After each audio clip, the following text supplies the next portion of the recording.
Hey guys, how are you all? Welcome back to my channel. Today we will see what if Fem Naruto acts like Minato. If you enjoy then please like, share and do comments. I refuse. In that moment Namikaze Minato looked every inch the man who had defeated the Kyuubi. His gaze was glacial, the killer intent humming just beneath the surface of his skin, held in with an iron-willed restraint that made it all that much scarier. The village council almost reconsidered. Almost. Our decision stands, Hokage-sama. Even you cannot argue it. If she goes, I go. Minato replied, if you insist on this injustice then you can also find yourselves a new Hokage. Minato, it was Tsunade who spoke and he glanced at her out of the corner of his eye, not relaxing in the slightest. Think about what you're saying. There's nothing to think about. What you're asking of me is insanity. Minato roared. Tsunade and Jiraiya stepped closer, speaking to him low volumes so as not to be overheard. You need to stay here and do something about these idiots. Jiraiya spoke, this council needs to be dealt with and only you have the power to do that. I will not abandon her. Minato argued. You won't be, Tsunade replied. Jiraiya and I will go with her. She's strong, she'll be okay. She's 6 years old. Desperation glistened in Minato's eyes, was clear in his tone. Please, think of what you're asking. That is why you need to be here, Jiraiya replied, hating that he had to be the voice of reason when he was wholly and completely on Minato's side. It's not forever, we'll bring her back. I promise you Minato. We'll bring her back. You have other duties, both of you do. You can't be with her all the time. Minato replied. He kept willing himself to wake up. Surely he was dreaming? This was his worst nightmare come to life. Minato, Tsunade spoke, her amber gaze bored into his own, well aware that they were asking Minato to hand over his life. You have to trust us. Not on this, the Yondaime shook his head, bang swaying with the motion. Minato, Tsunade had to pause for a moment to swallow back her rage and frustration and sorrow. I would love nothing more than to set Orochimaru loose on every single one of these biased, prejudiced, senile old farts, but I can't. None of us can do anything to stop them, but you can. You can change this. You can make sure something like this never happens again. You can do that, but only if you stay in Konoha, if you keep the power of the Hokage. Minato's expression didn't change, his fury only intensifying. Jiraiya and Tsunade fell silent, having said all that they could. Some of the council members shifted impatiently but were quickly quietened by glares from the Sannin. It seemed like forever, but, finally, Minato gave his answer before turning and striding from the chamber, fury still written in every line of his body. His eyes, normally sparkling with laughter, were void of emotion, and fear made most people scramble out of the way of their normally affable Hokage. Fine. Tsunade and Jiraiya exchanged glances as some of the council were noticeably smug. He had agreed. 6-year-old Namikaze Naruto was scared. A normal 6-year-old might have clung to her father, clutching at his clothes and refusing to let go. As it was, Naruto was a genin and, inexperienced as she was, had enough training to swallow down her fear and not embarrass herself in front of the council representatives. Naru, her father whispered as he knelt down to her level, you're going to be okay, Angel. I know, she tried to summon up a smile. Tsunade Ba-chan and Eros Sennin will be there. I'll be fine, Papa. Remember, try not to visit any of the hidden villages and stay as far away from Iwa as possible. Minato said, trying his damnedest not to cry. I know. Naruto actually did manage a smile at this, albeit a small one. Minato returned the smile, eyes glistening with unshed tears as he stroked her hair away from her face. I'm going to miss you, Angel. He said. Don't be sad, Papa, Naruto said, winding thin arms around his neck in a hug. I'll be back before you know it and I'll be the strongest ninja in Konoha, except for you. But I may even be stronger than you. Oh Naru, Minato sighed, one day, you're going to be much stronger than I am. He sighed and let his hand fall to her shoulder, just, be very careful. Don't linger on the roads and trust your instincts. Listen to Jiraiya and Tsunade and just be very, very careful. I will, Papa, Naruto said, her small arms tightening around his neck. Minato wrapped his arms around his daughter and hugged her to him, closing his eyes and trying to forget that this might be the last time he saw her, to restrain himself from turning around and swiping the heads off of every single one of those smug, vile bastards on the council. Taking a deep breath, Minato reminded himself that what he had planned for them was much, much more satisfying than just killing them. His grip on his daughter tightened and, for a moment, he wished he could just go to sleep and wake up 10 years from now. It was only when Naruto was walking away from Konoha, alone and so very, very small, only Minato knew Jiraiya and Tsunade were shadowing her because this was supposed to be an exile, that he realized the front of his vest was damp. Naruto had cried. 8-year-old Naruto was terrified. Tsunade and Jiraiya were chasing down a lead on Orochimaru and Naruto had been left in a nearby village. It was a civilian village far from any of the hidden villages and Naruto's skills had improved from Genin to mid-Chunin over the past 2 years and so nobody had felt uncomfortable leaving her alone for a couple of days. That was then, before she had run into him. He was Naruto's age and her height. He wasn't wearing a Hite 8 but the way the sand was swirling around him suggested he was exceptionally skilled at using chakra. A large gourd was strapped to his back and his eyes were rimmed by dark circles and glossy with more than a hint of insanity.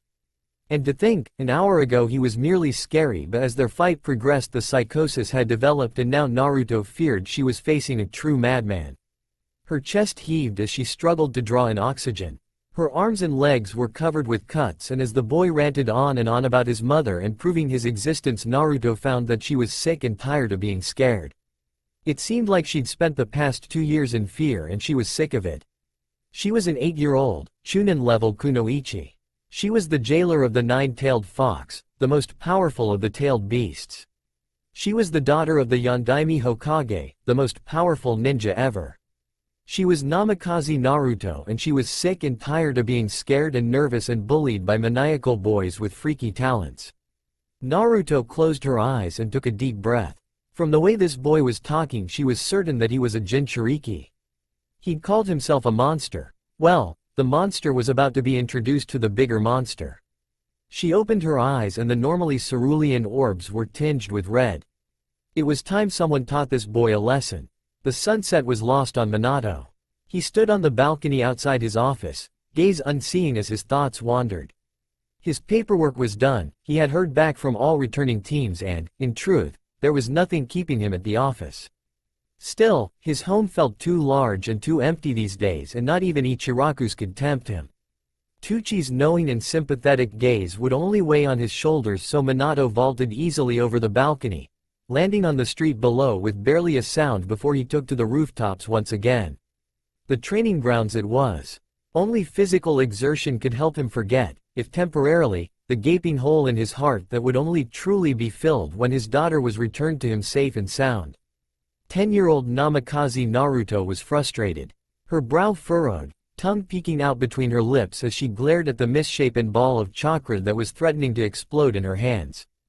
Beads of perspiration ran from her hairline, down the side of her face, following the line of her jaw before continuing the path down her neck and into the thin woolen top she was wearing. The blindingly blue ball of chakra swirled violently in her hand. She had been practicing the Rasengan for almost 4 weeks now and had mastered the first 2 steps easily enough. The third and final step, however, was proving more difficult.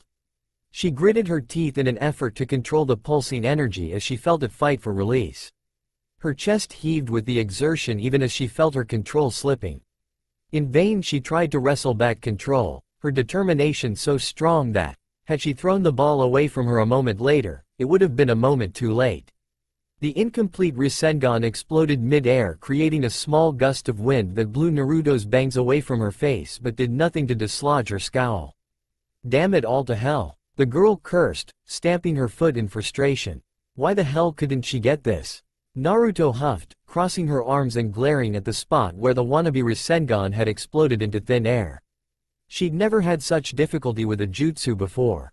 Yes, Rasengan was her father's creation and yes, he was the most brilliant ninja to have ever lived but still.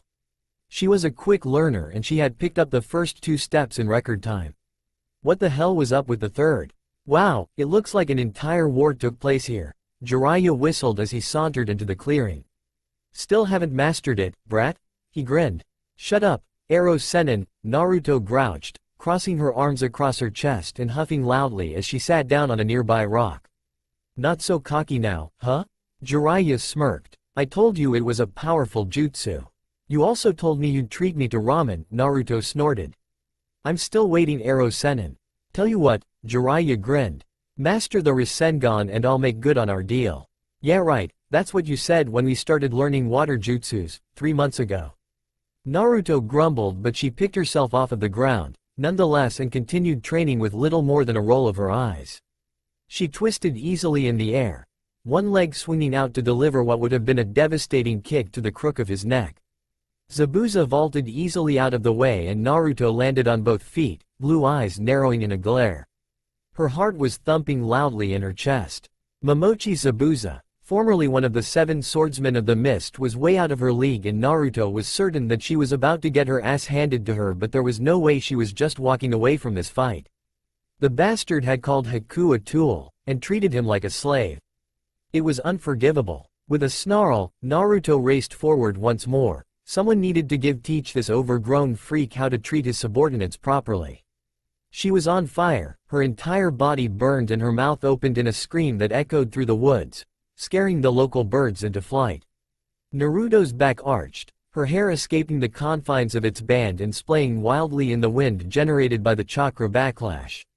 Her eyes were tinted red, the slitted pupils dilating and her scars thickening as the Kyuubi protested with all its might. Chakra flamed around her, a malicious red cloak, searing hot and clearly visible from miles around. Thankfully Tsunade and Jiraiya were the only people in the forest, specifically chosen for its isolation. They watched with grim faces as Naruto's body convulsed, her screams growing steadily hoarser before eventually dying out simply because her vocal cords were too abused to produce sound. And still the Kyuubi's chakra pulsed and rolled around her, her fingers lengthening into claws before retracting, her eyes fading from red to blue and back again, her own chakra a blinding blue cloak held tight against her body as she fought off the Kyuubi's influence. Naruto's skin burned, her muscles tearing, her tears evaporating even as they formed, and all Tsunade and Jiraiya could do was watch and pray and thank God that Minato did not have to watch his daughter go through this. Another one, Kakashi? Minato sighed. That's the 4th year in a row. Ma, sensei, Kakashi replied, his brain working overtime to think up a decent explanation and failing. Those brats are not ready to become ninja. They're undertrained and lazy and have no concept of teamwork. And to think, Minato's voice was mild, there was a time you kids were genin level almost before you could walk. Itachi, yourself. Minato's voice drifted off and his gaze drifted to the view from his window as he sighed once more in lieu of finishing the thought. Kakashi's gaze softened and he bit down on his lip. The past 8 years had been hard on Minato. He was thinner and more somber, prone to gazing off into the distance, and, in those moments, the entire village knew who was on his mind. Naruto. Nay, sensei, Kakashi eventually said, she'll be back soon. I know, Kakashi, Minato sighed, I know. I can't shake the feeling that something is not quite right, that Naru is in trouble. Tsunade and Jiraiya are with her, nay? Kakashi only half asked, and you know, from their reports, just how much Naruto-chan has grown. Between the 3 of them, there is little to be truly wary of. I know that, too, Minato nodded, but the tension in his shoulders did not ease, nor did the frown between his eyes, and Kakashi took the cue to silently make his exit. He couldn't pretend to understand a father's concern, but, for the sake of his sensei, Kakashi sincerely hoped it was just natural paternal worry. He feared the consequences should Naruto fail to return to the village safe and healthy. It went without saying that Konoha was a large city. As the trade and political capital of Fire Country, it also stood to reason that it was a city that saw a lot of traffic and tourism. Most people, however, did not wait for visitors to arrive at midnight, nor did they stand so rigidly at such an ungodly hour. Minato, however, was not most people. And so that was they seen Izumo and Katetsu arrived to when they reported for guard duty at midnight. The Chunin exchanged uneasy glances. With the breeze rustling his hair and causing his coat to billow gently behind him, broad shoulders taut and back ramrod straight, the Hokage cut a very intimidating picture. Izumo, Katetsu, the Hokage greeted his subordinates. I believe that you have about a minute to relieve the current guards before you're officially late for work. That got the desired results, and the 2 ninja hurried to the offices built into the gate itself, unwilling to be caught slacking in their boss's presence. Were it any other day, Minato would have smirked and shared a few jokes with the younger men to put them at ease. As it was, his mind was too preoccupied with what-ifs, to put much effort into reassuring others. There was so much that could go wrong. He had received a letter from Naruto not even 2 days ago, saying she was well and stating her intention to arrive as soon as it was a minute into the day her banishment ended. Minato wholeheartedly agreed with her agenda. 10 years was too long a time spent apart to delay Naruto's return by even a moment. As if on cue, a figure appeared on the horizon, distinguishable only as a blob of dark clothes and blonde hair. Izumo and Kotetsu stiffened as they spotted the person, glancing at the Hokage but not being able to read his reaction to such an unexpected sight. Or perhaps, given that he was waiting in front of the gates at such an ungodly hour, the Hokage was expecting this visitor. But who on earth? Izumo's eyes widened with realization and he elbowed his friend and colleague. What? Kotetsu hissed, his frame tense with expectation. It's been 10 years, Izumo said, and Kotetsu rolled his eyes. I know it feels like we've been working together forever, Kotetsu said, but it hasn't been that long. Now focus. Idiot! Izumo punched the other man on the shoulder. It was 10 years ago that Namikaze Naruto was banished. Oh, Kotetsu's eyes widened in realization and drifted to where the Hokage was trying to imitate a statue, his daughter. He trailed off, gaze drifting towards the rapidly approaching figure. It was only moments before she was close enough for details about her appearance to become visible and Kotetsu's jaw almost dropped. The girl who approached was easily one of the most gorgeous he'd ever seen, and he worked with Anko and Kurenai. Her hair was long and the same brilliant golden color as her father's, falling to her knees in loose, glossy curls. She was tall, with moderate curves that were enhanced by the navy blue dress she wore, the skirt of which was almost indecently short. The V-neck of the dress dipped tantalizingly low, revealing a hint of mesh undershirt. A belt was slung low across her hips, holding scrolls and other supplies. Strapped to one shapely, toned thigh was a kunai pouch, the presence of which only confirmed that this girl was as dangerous as she was beautiful. She wore flat black boots that stopped just above her ankles, and the sleeves of her dress were thick straps that exposed the muscled curve of her shoulders as it disappeared into equally well-shaped arms. She wore wrist-length gloves with metal protectors, and completing her outfit was a short, sleeveless white vest, with no zip that fell to her waist and had a flame pattern stitched across the bottom, an obvious tribute to the cloak her father wore. Naruto, the Hokage whispered as he caught sight of his daughter for the first time in 10 years. Naruto, who was aware that they were being watched and had been trying to retain some measure of decorum, heard the greeting thanks to her enhanced senses. She froze, eyes widening as they met her father's, and her breath stuck in her throat. In an instant her eyes catalogued the changes a decade had wrought. There were fine lines at the corners of his eyes and he seemed paler, as if he had spent all his time indoors. Other than that, there were few physical signs that her father had aged. Naruto, Minato spoke again, louder this time as he took a step forward. As if she had been waiting for that exact signal, Naruto broke from her trance. Shaking her head for a moment before darting forward with a speed the Chunin could never hope to follow. Minato easily caught her as she barreled into him, arms going around his daughter as his heart swelled. He thought this day would never come. Izumo and Kotetsu quietly retreated into the guardhouse, feeling as if they'd already intruded too much on what was such a private moment, but neither father nor daughter paid them much heed. "Daddy," Naruto whispered, burying her face in her father's neck as tears pricked her eyes. There'd been times when she thought she'd never see home again, and now that she was here, well, relief and joy and a sudden surge of affection for the man hugging her as if his life depended on it swelled within her, blocking her vocal cords. Naruto didn't know how long they stood there, but soon they were making their way home. Home. It was such a powerful word. People say home is where the heart is, and Naruto thought that that was only partially true. Bits of her heart were scattered all over the world. She had friends and people precious to her in every corner of the shinobi nations, but Konoha would always be home, and only partially because it was where her father lived. Konoha was where she first learned the ninja arts. It was where she would beat Kakashi at laps around the village despite the fact he was older than her. It was where she would practice taijutsu with Maida Guy until she could barely walk and the Jonin would have to carry her home, desperately hoping the Hokage wouldn't catch him bringing his daughter back in such a state. It was where Ichiraku Tuchi let her taste test his new recipes. It was the only place in the world where, in the autumn, the leaves turned that particular shade of gold-tinged russet brown. Konoha was where her happiest and saddest memories lay. It was also where the bedroom she decorated as a 6-year-old lay untouched except to be kept clean. Naruto's eyes wandered over the yellow walls, one of which sported a massive motif of the Uzumaki spiral in orange, a tribute to her mother. The bed was still dressed in the white silk bed linen embroidered with tiny yellow daisies she'd loved as a child, and matching curtains were pulled wide open at the window, letting the moonlight filter into the room.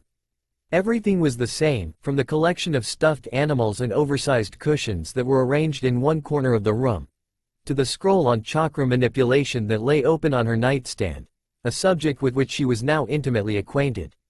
Unstrapping her kunai pouch and belt, Naruto left them on the animal-themed dresser, resolving to redecorate as soon as she could, and made her way back to the kitchen where her father was brewing a pot of tea.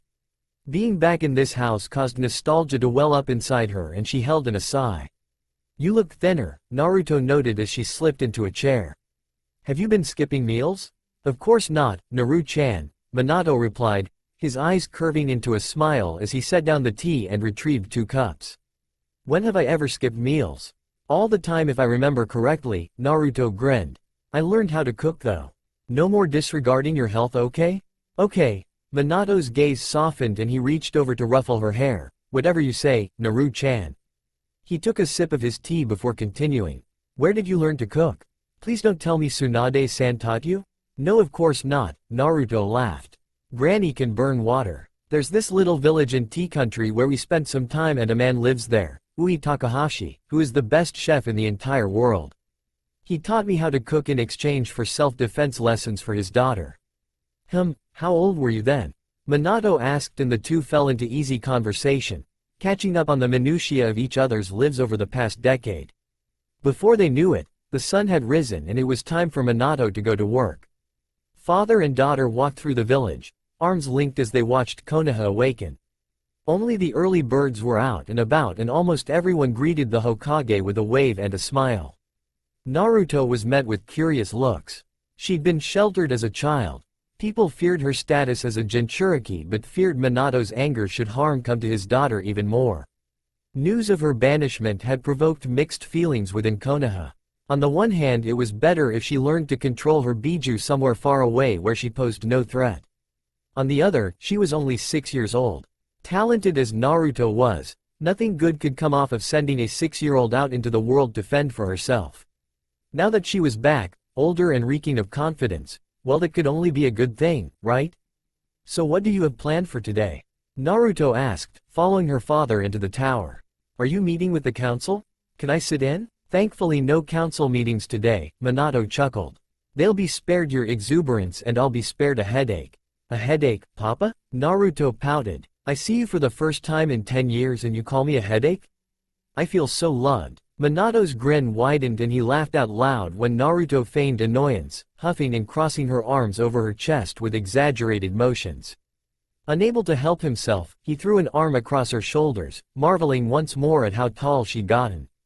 Kushina had been slight, a disadvantage she'd made up for with her speed, agility and the sheer force of her personality. Minato himself was tall, with broad shoulders and long legs. Naruto seemed to take after him physically. Reaching his jaw, she was slender and graceful, moving with an ease that suggested extreme comfort in her own skin. And as a blue-eyed blonde with tanned skin, Naruto even had Minato's coloring. Her personality though, that was all Kushina. Minato could see echoes of his deceased wife in the wide curve of Naruto's grin, in the mischievous sparkle in her eyes, in the way she found joy and amusement in the smallest of things, in her slightly sarcastic sense of humor and in her razor-sharp wit. For a moment, Minato was seized with a fierce sense of loss as he realized just how much of his daughter's life he had missed out on. "Hokage-sama?" A voice greeted as they entered the mission hall, and father and daughter turned in unison to find themselves faced with a Chunin. He was a few years older than Naruto, with a scar across his nose and long hair pulled into a ponytail. "Uruka," Minato greeted, his smile broad and bright. "Good morning." "Morning, Hokage-sama." Uruka glanced between Minato and Naruto, his hesitation obvious. "Naru," Minato placed a hand on his daughter's back and ushered her forward a little. "This is Amino Uruka. one of our academy teachers who also helps out around here during the school breaks. Pleased to meet you, Amino-san. Naruto smiled and saw that the confusion didn't completely leave the Chunin's expression, and so she turned to her father. Can I watch you assign missions, Papa? She asked. I can get to see all the new shinobi that way. Of course, Naru-chan. Minato slung his arm around Naruto's shoulders and beamed down at her, missing the surprise that flittered briefly across Iruka's features. It's the best way to let everyone know you're back. And so the Namikazes made their way into the room and Minato took his seat, Naruto perching easily on the armrest of his chair. Iruka stood to Minato's left, a sheath of papers in his hand, and the guards at the doors started letting people in. Unsurprisingly, Maida Guy and his team were the first in line. Good morning, Hokage-sama. Guy greeted at his usual volume, one that was akin to a sonic boom. It is truly a beautiful day. Yes, Guy, it is. Minato agreed and gestured to his daughter. You may remember Naruto? Hey Guy. Naru waved and Konoha's green beast froze in place, his eyes almost bulging out of their sockets. Naruto-san. To everyone's horror, Guy's eyes filled with tears. You have returned. Your flames of youth must burn brightly indeed for you to have returned to us after all these years. This is a cause for celebration, Lee. Let us do 50 laps around Konoha. Guy-sensei. Lee emoted. I do not know why we are celebrating, but I shall be most honored to do 50 laps. Oh geez. Ten exhaled, blowing her bangs out of her eyes. Here we go again. Guys found a mini Guy? Naruto turned to her father in horror. How could you let this happen, and, more importantly, why didn't you warn me? Now Naru-chan. Minato's eyes curved with the force of his smile. They're not that bad. Not that bad? Naruto echoed, her gaze traveling towards the spandex-clad duo and resting on them for a fraction of a moment before she was looking away in horror. Is that a genjutsu? Kai. Naruto's eyes widened as the soul-scarring scene refused to dissipate. Kai. She tried again. Kai. Don't bother, Ten sighed. Not even Kurenai-san can get rid of it. I'll take our mission assignment, Hokage-sama, Neji said, accepting the piece of paper from Iruka as Ten grabbed Lee and Guy by their collars and proceeded to drag them out of the room. Okay, Minato replied. When Guy calms down, tell him to come see me, Neji. Neji nodded his understanding and followed the rest of his team out, unaware that Naruto's eyes narrowed as she watched him leave. That's Hiyashi-san's son? Naruto asked and Minato nodded, his smile dimming a little. Yes, Minato said. Hyuga Neji, a certified prodigy. Before Naruto could reply, another team was approaching and mission assignments took priority. Over the next few hours, Naruto's presence and relation to Minato had to be explained to almost every Genin team and even some of the Chunin. By the time lunchtime approached, Naruto was at her wit's end. Honestly, she complained, how hard can it be to tell I'm your daughter? Everyone knows about the exile and I call you, Papa, for God's sake. 10 years is a long time, Namikaze-san, Iruka spoke. People have gotten used to you being gone and it's going to take them a while to get accustomed to you being back in Konoha. I suppose. Naruto frowned, but it softened when Minato reached out a hand to ruffle her hair. It would take her at least a month to get annoyed at being treated like she was still 6 years old.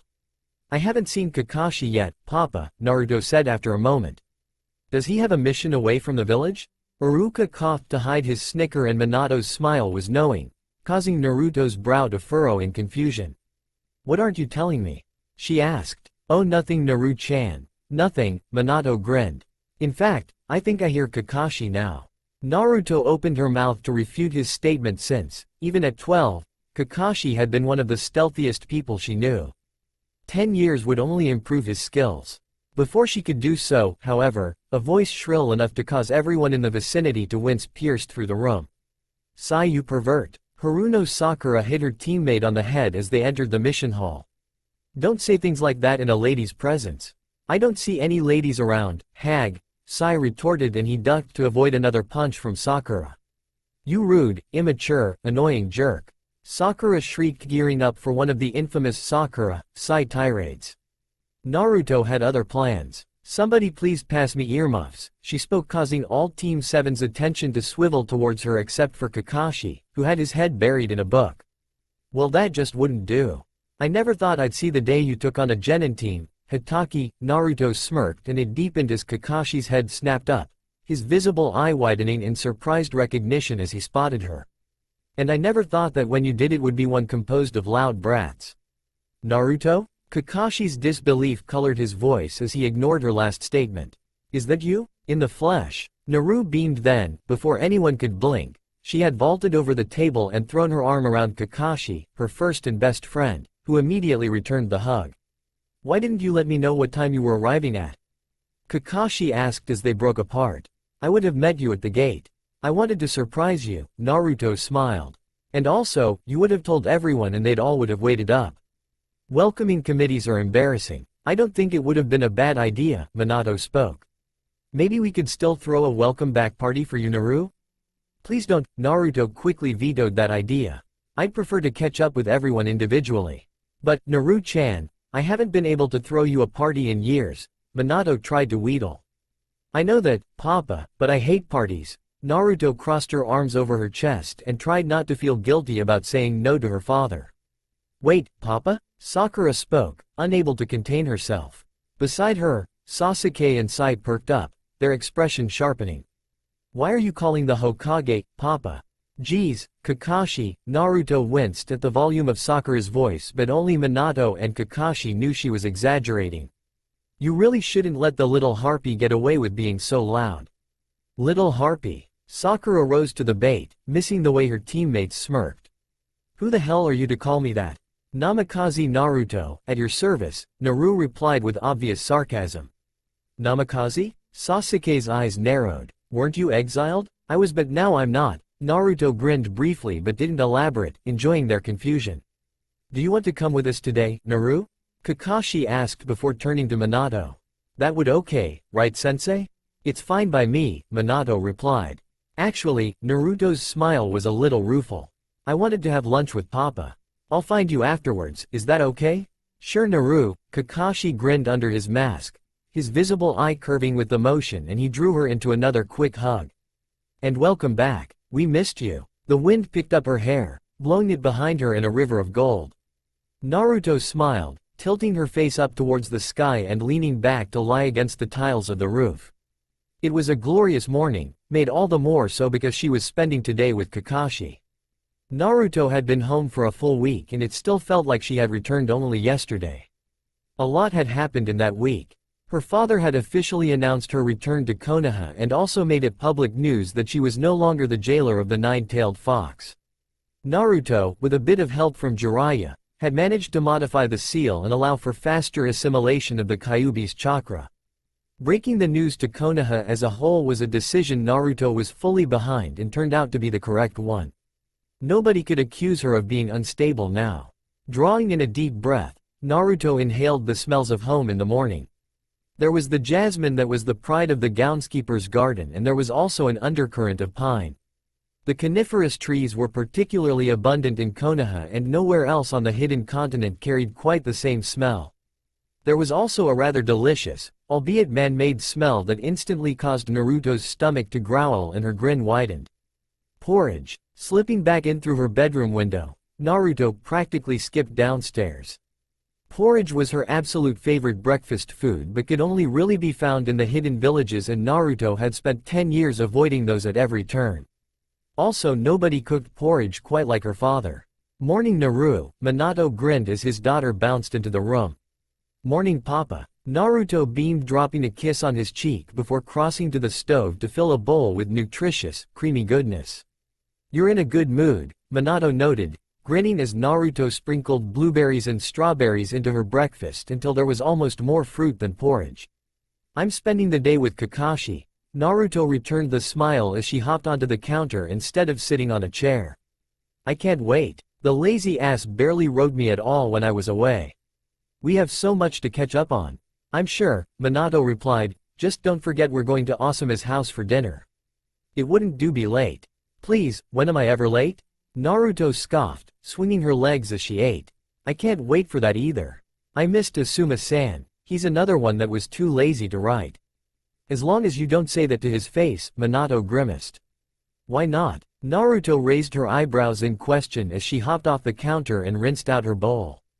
It's true. You haven't changed at all, Naru-chan. Minato tried to sound stern but it mostly came out affectionate. You're still a tactless brat. Hey, a bit of honesty never hurt anyone, Naruto winked. But I gotta go now. Kakashi told his team he's meeting them in 20 minutes and I intend to hold him to that. I'll bet he'll love that. Minato laughed, ruffling Naruto's hair as she passed him on her way out and taking the opportunity to also drop a kiss onto the top of her head. Have fun. Naruto waved and grinned at him over her shoulder, and then the door was slamming shut behind her and Minato was left staring at a piece of wood with a soft smile on his face. His daughter might have grown in height, but she was still his little girl, and the moments where she was little more than a mischievous blur of energy proved it.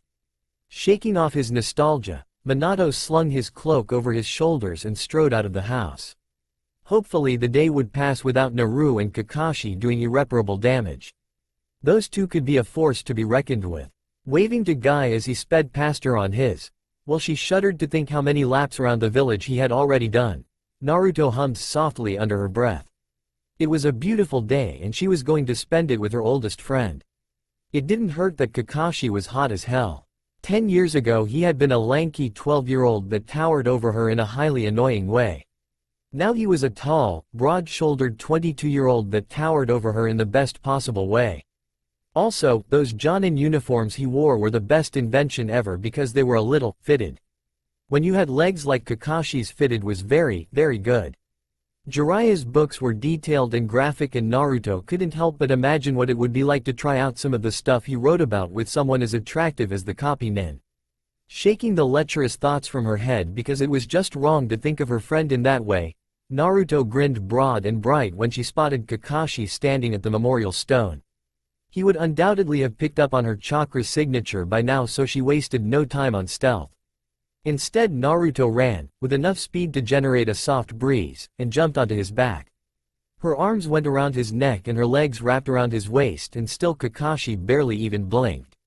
Naru, Kakashi turned his head so that he could glance at her. You're heavy. Then you're out of shape, Naruto pouted, put off by the unexpected greeting. And you're also gonna be late. It's not nice to keep your students waiting, you know. Kakashi glanced at her again, his lips curving into a smile beneath his masks. If I remember correctly, you called one of those same students a harpy. Do you really think you should be telling me how to treat them? I was only playing with her, Naruto scoffed. Besides, I can't believe you let your genin go around being so loud. Haven't you taught them stealth? I don't need to, Kakashi replied. Sakura can be quiet when she needs to be.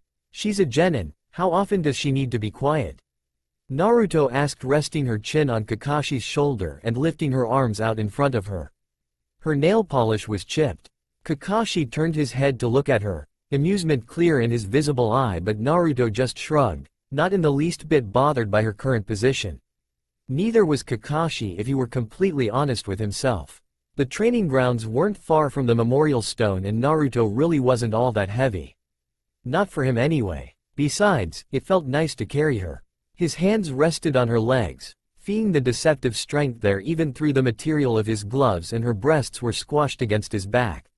Her hair was unbound, some of it falling forward and tickling the side of his face, and, from this close proximity, Kakashi could make out the clean, sharp scent of the soap she used. No, he wasn't slightest bit bothered by her current position. Kakashi? A female voice spoke, breaking through his thoughts, and, as one, Naruto and Kakashi turned their heads to look at the speaker. Kurenai, Kakashi greeted, ignoring the 3 gaping genin that were accompanying her. He made no move to introduce Naruto or acknowledge their blatant shock as seeing him carrying a fellow ninja when she obviously uninjured. Rude, Naruto scolded, poking his sharply in the ribs, and, in retaliation, he let go of her legs, hoping to drop her. Instead, Naruto slid easily off his back and stepped around him to smile at the newcomers. Good morning, Kurenai-san, she greeted. Please forgive my friend's rudeness. I've heard he's not used to actually being awake in the mornings. I'm Namikaze Naruto, and you must be the new Jonin I've heard so much about. Yuhi Kurenai, and welcome back, Namikaze-san. The older woman smiled, instantly charmed by Naruto's politeness, while Kakashi barely refrained from rolling his eyes. Sure, Naruto was all sugar and spice, but then you actually got to know her. This is my team, Kurenai continued. Aburame Shino, Hyuga Hinata, and Inazuka Kiba with his companion, Akamaru. Why do you have the same surname as the Hokage? Kiba asked as Shino and Hinata mumbled their greetings. He's my father, Naruto replied, trying not to get too annoyed at the question.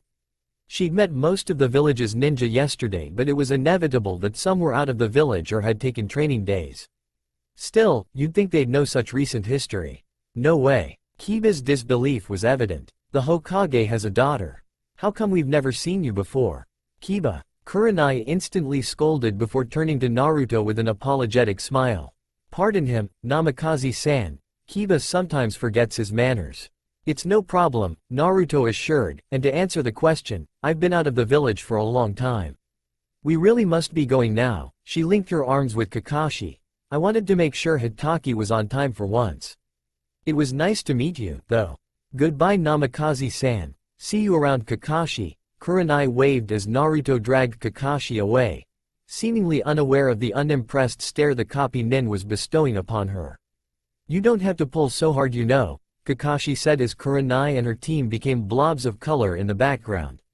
I think you've dislocated something. Oh, shut up, you big wuss. Naruto stuck her tongue out at him. I only hurt your pride. Nope, definitely feeling something dislocated, Kakashi teased, making a show of prodding at his shoulder. Naruto merely grinned at him. Even after 10 years she knew that the joke was Kakashi's way of saying he didn't mind her teasing him in front of his friends. It was a good thing too because Naruto liked teasing Kakashi. Her friend smiled back at her, his visible eye curving with emotion, and Naruto linked their fingers together, swinging their joint hands as they approached the training grounds. Sensei, Sakura sounded awestruck, you're on time. Ma, a leech started clinging to me and woke me up, Kakashi explained. A leech? Sakura's brow scrunched in confusion and her gaze flitted from Kakashi's bored visage to where Naruto was coughing into her hand. Sasuke and Sai looked intrigued for a moment before brushing away the explanation as their sensei being typically vague. Will you be joining us today, Namikaze-san? Sai asked, smiling at Naruto. Me? No. Naruto bounced on the balls of her feet before glancing at Kakashi from the corner of her eye. I'm just here to keep your sensei company. So I don't have to spar with you? Sakura asked, not managing to disguise her hope. Naruto had dropped in on their training before and had sparred with Sakura in an attempt to show the younger girl just how far she had to go before she could consider herself a true ninja. Needless to say, the lesson had been learned and Sakura still carried the bruises to prove it. Actually, I was hoping to take a little of Kakashi's time to do just that, Naruto said. It's been a while since I've had a worthy opponent, and maybe your team could get a taste for what they're training towards. Her last words were directed towards Kakashi, who turned to look at her, wariness evident in his body language. He took a moment to think over the offer, certain that Naruto would have ulterior motives, and, sure enough, those motives were made obvious when Kakashi noticed the way Sasuke had straightened at the mention of a fight between him and Naruto. The youngest Uchiha was temperamental and expected to progress faster than he had been doing thus far. It wasn't surprising that Naruto had noticed, and it also wasn't surprising that she was looking out for Sasuke by giving him a goal to work towards other than catching up to Itachi. Naruto, of all people, knew exactly how futile an exercise that would be. Sasuke was talented, extremely so, but he wasn't a 13-year-old Enbu captain. Okay, Kakashi easily agreed. But if I win, then you have to agree to a welcome back party. Fine, Naruto crossed her arms over her chest and raised a challenging eyebrow at her oldest friend, if you win. Minato let his annoyance paint his features, eyebrows furrowing into a scowl as he watched the village council. Let me get this straight, he said, first you forced me into exiling a 6-year-old girl for a decade, and now that she's back you want to strip her of shinobi status? The same girl who wiped the floor with all 5 of the Jonin you handpicked to test her abilities upon her return? The issue with the Kyuubi is still unresolved, Kaharu Utatane replied, her hands folded neatly on top of the table. The girl has to be monitored for the village's safety. My daughter, Minato sneered, is one of the most gifted ninja this village has ever seen and a true asset, in every possible way. Hokage-sama, I don't think. Another member of the council started to speak but was quickly cut off by the glare Minato leveled his way. Fortunately for me, what you think is irrelevant. Minato forced his expression back into one of neutrality, and took a deep breath to regain control of himself. This council no longer has any input into matters concerning the ninja of Konoha and exists in an advisory capacity only. On this matter, your advice is unwanted and uncalled for. Murmurs of outrage ran through the assembly, but Minato quelled them with a look, something he had become very good at over the past decade, before sweeping from the meeting hall, his coat billowing out behind him. Thankfully for the people who had appointments with their Hokage later that day, Minato's anger did not last for long. The council were an annoyance, but they no longer had the power to force his hand, and that knowledge, more than anything, was what enabled him to calm down. Cocking his head, Minato smiled as a dim flare of chakra, thick and familiar, brushed against his senses, and he quickened his steps. Kakashi was in a spar and with a very worthwhile opponent if the chakra he was expending was anything to go by. Minato had a very good idea as to who exactly that opponent was. He arrived at the training grounds in time to see Naruto jump into what would have been a devastating roundhouse kick had Kakashi, with his Sharingan blazing, not backflipped out of the way. The two flew towards each other, their kunai meeting in a loud clang of metal and shower of sparks. Kakashi stabbed his kunai towards Naruto's face, but she ducked under it and aimed for his torso. Body flickering out of the way, Kakashi appeared behind Naruto, his kunai inches away from her neck. Launching into a forward roll, Naruto pushed chakra at her feet and flew into the air, using her momentum to turn and face her friend once more. Her leg was already flying towards Kakashi, and this time she made contact and her foot impacted solidly against his stomach. The power behind the kick caused Kakashi to stumble backwards, and Naruto was on him an instant later, launching into a flurry of kicks with such smooth transitions that Minato felt more than just paternal pride. After all, not just any ninja could get Kakashi on the defensive like that. "She's good, isn't she?" Minato said, and the three genin in front of him jumped, turning to face him with startled eyes. None of them had realized he was watching. Neither did they know that there were Jonin and Anbu all around the clearing drawn by the flares of chakra. "Hokage-sama," Sakura managed to squeak out a greeting. We didn't know you were here. Have they been sparring for long?" Minato asked, ignoring the slightly obvious statement and smiling to put the children at ease.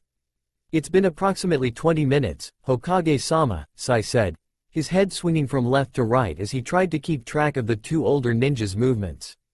Sasuke and Sakura were in a similar predicament as they followed the sound of metal clashing together of the rush of wind from the speed of Naruto and Kakashi's movements, unable to spot the ninja themselves. Naturally, Minato had no such problems, and he whistled as Kakashi somehow managed to dodge Naruto's drop kick, the follow-up punch and the preceding spinning kick to his jaw before reaching forward to ruffle Naruto's hair. She promptly grabbed his wrist and tossed him over her shoulder, but Kakashi landed on 2 feet, sprang into a new attack, and the spar started afresh. It was almost half an hour later that Kakashi's body flickered behind Naruto and gently pulled on a few strands of hair. She whirled around to face him, only to find that he'd covered his Sharingan once more and his visible eye was curved into a smile. Relaxing out of her stance, she reached up and flicked his nose through the material of his mask before skipping up to Minato and the genin, hair mussed and breathing harder than normal. "Papa." Naruto's smile was wide. "You're done already? I expected the council to take up most of your day." It turned out that what they wanted to discuss wasn't that important after all. Minato shrugged, then smiled at her. "You've gotten fast, Naru." "Not as fast as you." Naruto shrugged before linking her hands together behind her back and gazing imploringly up at her father. "Speaking of which, when are we gonna start training together?" "Soon enough, Naru-chan," Minato grinned. "Soon enough. Unless it's, like, tomorrow or right now. Even then, no, Papa, it's not soon enough." "Demanding, aren't you, Naru-chan?" Kakashi teased. "Want me to kick your ass, again, Kaka-kun?" Naruto teased back, her voice sugary and smile false. "That fight was a draw," Kakashi reminded her. "And yet you're the only one with bruises," Naruto scoffed, flipping her hair over her shoulders. "I can still give you some if you'd like," Kakashi offered. "I just didn't think you'd want your face messed up." "I'll mess up your face, Hitaki." Naruto sneered, only to find that Kakashi was already immersed in Icha-Icha paradise. You say something, Naruto?" Kakashi blinked and blood rushed into Naruto's face with the force of her anger. Sasuke, Sakura and Sai watched on with more than a little confusion as Naruto chased Kakashi around the training grounds, more worked up now than she had ever been over the course of their hour-long spar. Those two won't ever change, Minato chuckled. If there was one thing Maida Guy and Naruto had in common was that they hated to be ignored. Come on, you three, Minato said to the genin. Kakashi will probably be evading Naruto for at least a couple of hours and I'm sure Iruka could use a hand at the academy. With one last look at the indistinguishable blob on the horizon that their sensei had become, the genin trio obediently trudged after Minato. After all, one simply did not say, no, to their Hokage. He what? Naruto stared at her father, shock and disbelief etched clearly across her features. He killed his clan, Naruto. Minato massaged his temples to fend off the oncoming headache. The whole operation was Itachi's idea. He knew that the Uchihas could not be rehabilitated and news of Akatsuki had just started to reach us. He said that being a missing nin would provide the perfect cover for him to infiltrate the organization. This was Itachi's idea? Naruto sat back in her seat, stunned. Seriously? Yes, Minato looked every inch the Hokage he was. I am deadly serious. Well damn, Naruto blinked. Does Sasuke know? Yes, Minato nodded. That's the reason he's so intense. It's his ambition to help Itachi bring down Madara. Uchiha Madara. It was Naruto's turn to rub at her temples. That old man is really causing problems. Far too many problems, Minato agreed. So much so that I'm starting to worry about Itachi's safety. Why? Naruto's eyes narrowed as she looked at her father. I mean, hasn't he managed all these years? Yes, Minato nodded, he's managed, but he sounds far too old for 17. Sounds? Naruto's brow scrunched up in confusion. How exactly have you two been communicating, Papa? Through these bracelets, Minato said, holding up his wrist to show Naruto the onyx band that encircled it. Itachi has one just like this. I've put a seal on both that, when we channel chakra through it, allows us to speak to each other. Itachi makes contact whenever he is free and my bracelet will heat up slightly, telling me that he wishes to speak. If I am able to talk I will also channel chakra into the bracelet, opening the connection. If not, Itachi merely waits a minute before cutting the connection. It's been highly effective so far. I'm sure, Naruto murmured, eyes a little wide at her father's ingenuity. But we're getting off topic, Minato continued. Lately Itachi's been sounding tired and far too old for his age. I'm concerned about him, Naruto. Naruto nodded in agreement. After all, Itachi had been 13 when he'd killed his entire clan, then gone undercover with the most dangerous missing nin the hidden nations had ever seen, and remained undercover, with no backup, for the past 4 years. It was enough to break even the most hardened of ninja. Do you want me to meet with him? Naruto asked. There had to be reason her father was telling her this after all. I know it's only been a month, Naru, regret colored Minato's gaze, but there are few ninja who aren't deathly afraid of Itachi. Fewer still who could stand up to a member of Akatsuki and, of those, only 3 people other than yourself I would trust with such a secret. Tsunade's needed at the hospital. Jiraiya is on a recon mission and out of contact and Kakashi is on that C rank with his team. Naruto replied, nodding her head in understanding. I get it. I knew you would, Minato smiled. I just need you to be prepared at a moment's notice. Itachi's lifestyle is unpredictable. That's an understatement, Naruto laughed but stood to leave, dropping a kiss on her father's cheek as she did so. I'll be prepared, Papa. Believe it, Minato merely laughed, taking the opportunity to pull Naruto into a brief hug before shooing her out of his office. The smile on his face lingered even as the door closed behind her. It was difficult, at times, to reconcile the memory of his mischievous 6-year-old with the confident ninja Naruto had become, but even without the aid of parental bias Minato was quick to recognize exactly what an asset Naruto was to the village. Still, he had missed so much and pretty soon Naruto would start dating and his time with her would be even more limited. Resolve tightening the corners of his mouth, Minato started on his paperwork with renewed vigor. It was time for him to personally oversee Naruto's training and, by the time he was done with her, his daughter would be one of the most feared ninja in the shinobi nations. He made no sound as he vaulted from one tree to another, finding available branches with ease. Itachi's hair fluttered unbound behind him and he had long ago discarded the Akatsuki cloak. Its pattern was distinctive and made for some of the worst camouflage he'd ever seen. Perhaps it was to make escaping harder should anyone ever prove to be insane enough to betray the Akatsuki? If that was the reason behind the hideous red clouds, then Itachi had to admit that he was less than impressed. Betraying the Akatsuki was exactly what he was in the process of doing, and the cloak had been disgustingly easy to get rid of. Catching Kisame off guard had also proven easier than Itachi had expected. In fact, the hardest part had been summoning the fortitude to stare Kisame in the eyes long enough to activate the genjutsu. The man had a seriously disturbing gaze and, coming from the man that was credited with killing his entire clan before he could fully hit puberty, that was really saying something. Now all Itachi had to do was get to a secure location where he could contact the Hokage and await an extraction team. If Itachi had had his way, he would have kept his cover and continued to stay with Akatsuki. Unfortunately, Zetsu was not the spymaster for the most elite missing nin organization in the world by the grace of his good looks. Itachi had utilized every trick in the book, every bit of training and skill he could muster to keep his cover, and he had not been found out. However, Zetsu was starting to get suspicious, and even that was more than Itachi could afford.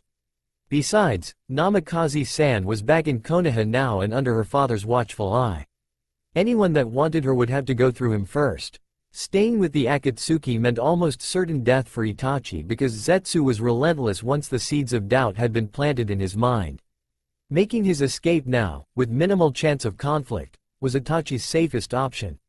Besides, he had promised Sasuke he would come back alive.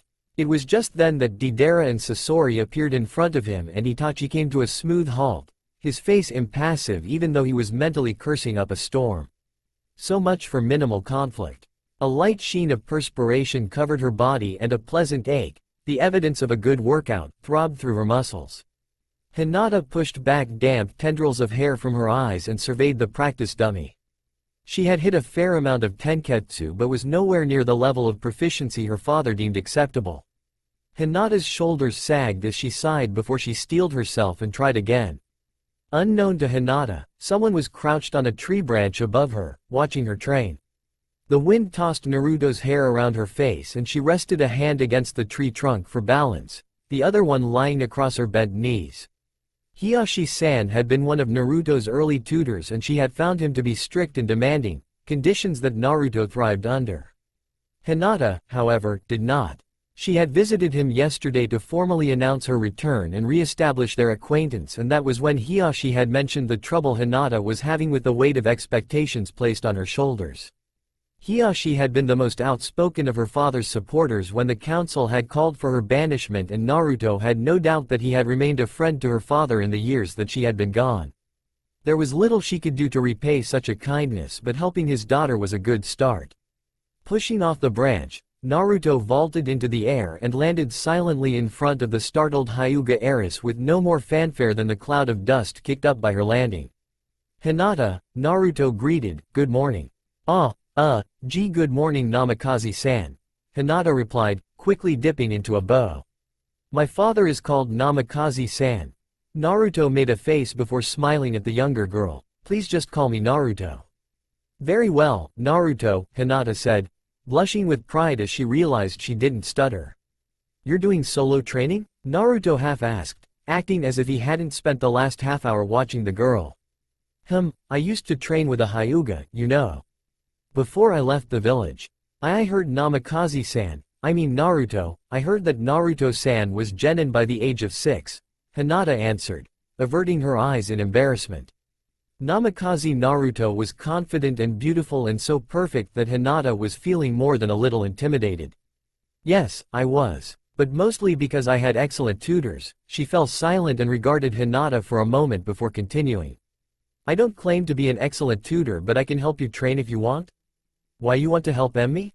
Hinata's eyes widened with surprise. Why not?" Naruto shrugged. "You're a ninja of Konoha and so am I. We should help each other be the best we can be, don't you think?"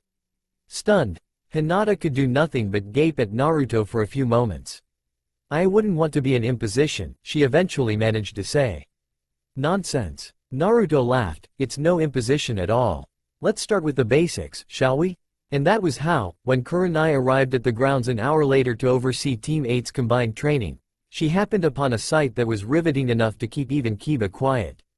Both Kiba and Shino had already arrived and were watching Hinata throw everything she had at Naruto, and to say that Hinata had hidden depths was an understatement. She was currently attacking Naruto with the sort of single-minded focus that was reserved for the Uchiha Sasuke fan club when attempting to track down their idol. Her eyes narrowed as she flew towards Naruto, Byakugan activated and hand positioned to do devastating damage to Naruto's chakra circulation.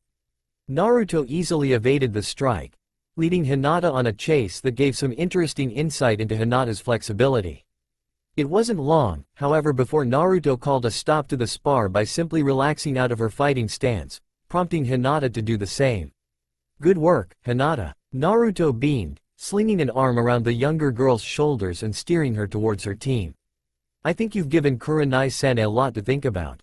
"Most definitely," Kurenai agreed, and, while Kiba and Shino bombarded Hinata with questions, she tilted her head to the side, gesturing that she wanted to speak to Naruto in private. "Hinata is not the only one who's given me something to think about," Kurenai continued. "I didn't realize that the woman who managed to assimilate the nine-tailed fox's chakra into her own network would be so short on sparring partners that she would resort to cornering Genin." "Oh, it's nothing like that," Naruto laughed. "Hiyashi-san was one of my tutors before the exile, and he mentioned to me the other day that Hinata had trouble believing in herself. He was a big help to my father while I was gone, and I figured the least I could do is spend a little time with Hinata." Besides, Naruto's smile softened as she glanced at the Genin. "Hinata is a talented girl. She has the potential to be a truly amazing ninja, and if we, as senior ninja, don't help our youth realize their potential, then who will?" Kurenai was silent for a moment, assimilating everything had said, but she eventually sighed and let go of the tension that was stiffening her back and shoulders. "You truly are your father's daughter, Namikaze-san," she said. "Thank you." Naruto beamed like it was the biggest compliment Kurenai could have given her. "Oh wait, I have to go now, but is it alright if I kept up these sessions with Hinata? I realize I should have asked you first, but..." Naruto continued to speak but was cut off by the Genjutsu master. "It's more than alright, Naruto," Kurenai waved away the apology. "As long as it doesn't cut into team training or exhaust her too much. I'll make sure no to." Naruto smiled and waved goodbye, her blonde hair swaying behind her as she walked away. Kurenai smiled and shook her head. She had heard many things about the former Jinchuriki, but, given that the girl had been in exile, she had waved most of them off as myth. How could anyone know that her eyes were red and her teeth resembled fangs if nobody had seen her in years? It wasn't surprising that most of the gossip had turned to be incorrect and or simply outrageous. What was surprising was that Namikaze Naruto was as well adjusted and, well, normal as she was when she had spent her formative years on the run. It showed exceptional strength of character and, in that way, Kurenai hadn't been joking. Namikaze Naruto really was her father's daughter. Minato sighed and pinched the bridge of his nose as the second dog summon in the space of as many days poofed out of sight. Of all the C-rank missions he had assigned, this had to be the one that ended up being a disaster waiting to happen. As it turned out, only one person, other than himself of course, would be able to reach Kakashi in time to be of any help. Thankfully, he knew exactly where she was. To say Naruto was surprised when her father came striding into Ichiraku's, face stern, was an understatement. "What's wrong?" she asked, dropping her chopsticks and pulling out her wallet. It didn't take a genius to realize that lunchtime was over. "Kakashi's run into trouble," Minato replied. "The client lied about the rank of his mission and he is currently engaged in combat with Momochi Zabuza. Sasuke, Sai and Sakura are with him." "Ah hell," Naruto groaned and started checking her belt and weapons pouch to make sure she was properly armed. "Okay, well, I repacked my emergency scrolls yesterday so I can leave now?" "Good," Minato nodded. "Make haste and be careful." "Yes sir," Naruto saluted. "But you realize that when we get back you're gonna have to teach me the Hirishin? This would go so much faster with it." And with that she shot a cheeky grin over her shoulder before channeling chakra to her feet and disappearing in a blur of blonde hair and a gust of wind so strong it blew a few leaves off of nearby trees. "I most definitely do." Minato murmured the answer to himself before turning away and making his way back to his office. There was nothing more he could do now except hope Naruto would reach Kakashi in time. Little could he know just how close Naruto had cut it. She sped into the clearing, taking in the way Haku was hiding in the trees, The genin were cowering below him and Zabuza had Kakashi trapped in a water prison. Then Naruto kicked Zabuza in the back of his head and vaulted over him to land between him and Kakashi before anyone had realized she had arrived. "What the, you?" Zabuza snarled as he righted himself and noticed Naruto glaring at him. "Brat, where the hell did you come from? Aren't you supposed to be dead? You know for a demon you're pretty slow at recognizing other demons?" Naruto said, her voice level as she lifted a hand to examine her nails. "I know you're old, but surely you recognized the host of the nine-tailed fox when you saw her? I left you with a kunai in your gut." Zabuza growled. "What part of Jinchuriki don't you understand?" Naruto scoffed. "It'll take more than a piece of metal in my stomach to kill me. Also, Haku, you can come out now and make this overgrown-ass see sense." "I don't care what you are, bitch," Zabuza replied, "but let me assure you that if a kunai didn't kill you then my sword cutting of your head definitely will." And with that he swung at Naruto, a series of devastating and fluid strikes that, 4 years ago, would have had her instantly on the defense. Now she simply drew the katana she had released from its sealing scroll on the way here and matched Zabuza stroke for stroke. Well, not really. He was formerly one of the 7 swordsmen of the mist after all, and Naruto was more of a ninjutsu than a kenjutsu type ninja, but she knew enough to make it seem like she was matching him stroke for stroke. The 3 genin relaxed, thankful that aid had arrived, and Tazuna watched the new arrival with interest. That short skirt displayed quite a lot of skin after all. Before long Zabuza started to push Naruto back and she swore and flipped back out of the way. Speeding forward once more, she channeled chakra into her sword before swinging it in a short, horizontal arc in front of her. A gust of wind burst from the metal with enough strength to temporarily blind Zabuza, and he squinted against the force of nature. Taking advantage of his distraction, Naruto sped forward, aiming a devastating strike at Zabuza's neck. He dodged just in time to avoid getting decapitated, ducking under the swing and landing a hit to her solar plexus. She immediately doubled over in pain, and Zabuza followed up the hit with one that sent her flying backwards, her back colliding painfully against a tree before she collapsed to the ground, breathless and stunned. Zabuza grinned, bloodthirsty and feral, and lifted his sword to attack.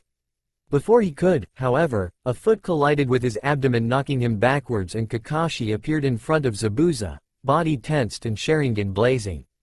Behind him Naruto picked herself up and sheathed her sword with one hand while forming a Rasengan with the other. "Haku," Naruto said, "you really need to come down now, or Zabuza's gonna find out why the Chidori and Rasengan should never be used together." Taking the verbal cue, Kakashi clutched at his wrist, steadying his palm as he gathered chakra, and moments later the clearing was filled with the sound of 1,000 birds. A slim figure appeared in front of Zabuza, a mask pulled back to show doe eyes and delicate facial features. "Hello Naruto-san," Haku greeted, bowing slightly and seemingly oblivious to the killing intent that was crippling Tazuna and the genin. "Haku," Naruto stepped forward and stood by Kakashi's side. "You want to tell us what you're doing here? And why are you still hanging around this bastard?" she asked, jerking her thumb towards Zabuza. "We have been hired to dispose of Tazuna-san," Haku replied. "And as for your second question, you already know the answer to that, Naruto-san." Naruto hummed her agreement. "It still kinda sucks that you're not on our side. I don't want to have to hurt you, you know.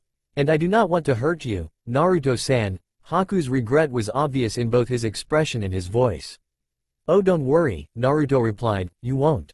And with that she darted forward, too fast for anyone but Kakashi to follow, and he could only do so with the Sharingan, and hit a bundle of nerves on Haku's neck that had him crumpling to the ground, Zabuza following soon after.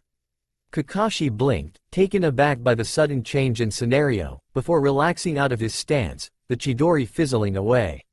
"Naruto," he sighed and let himself sag against a nearby tree. God, he was out of shape. "You couldn't have done that sooner? Where would the fun be in that?" Naruto smirked, but it faded as she looked at the men lying prone at her feet, hesitance flashing through her eyes. "Haku's a good kid, you know." Her voice was almost too low for Kakashi to catch. "It's a shame he ended up with Zabuza of all people." "Naru," Kakashi sighed, "you know what needs to be done." "Yes," Naruto sighed and drew her katana once more. "I do." And with that she swung her sword once, twice, and the sound of metal slicing through flesh and bone filled the clearing. Sakura made a sound, like she was going to be sick, and when Kakashi glanced over he saw that Sai and Sasuke were pale and shaking. Naruto looked down at her clothes, the spray of blood decorating her skirt and legs, and shrugged off her vest to wipe off the worst of the stains. When she was done she sealed the vest into a storage scroll and turned to face the genin.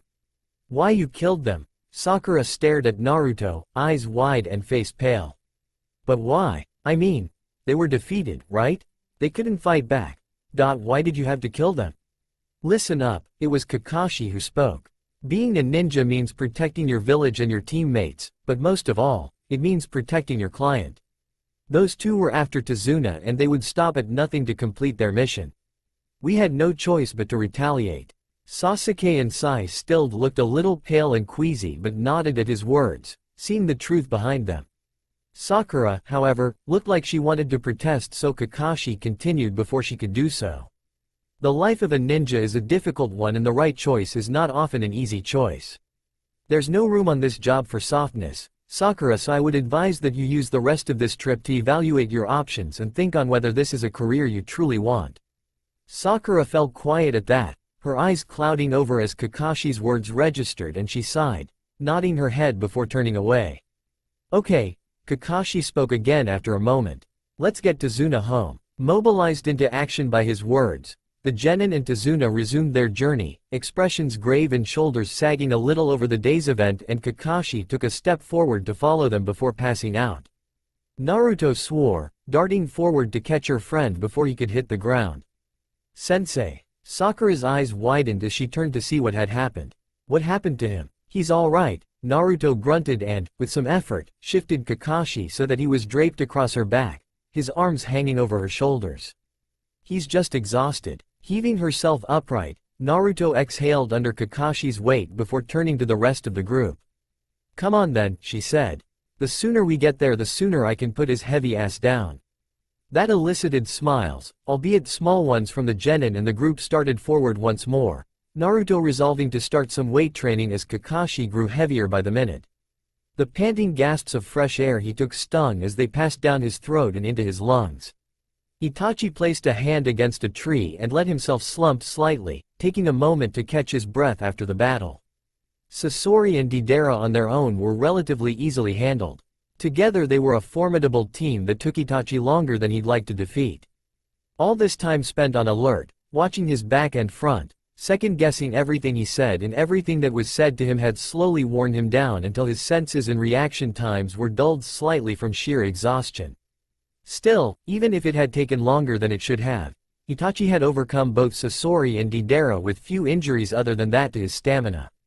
Sighing, he straightened and, pushing Chakra to his feet, disappeared into the trees. It would be safer to go the rest of the way above ground.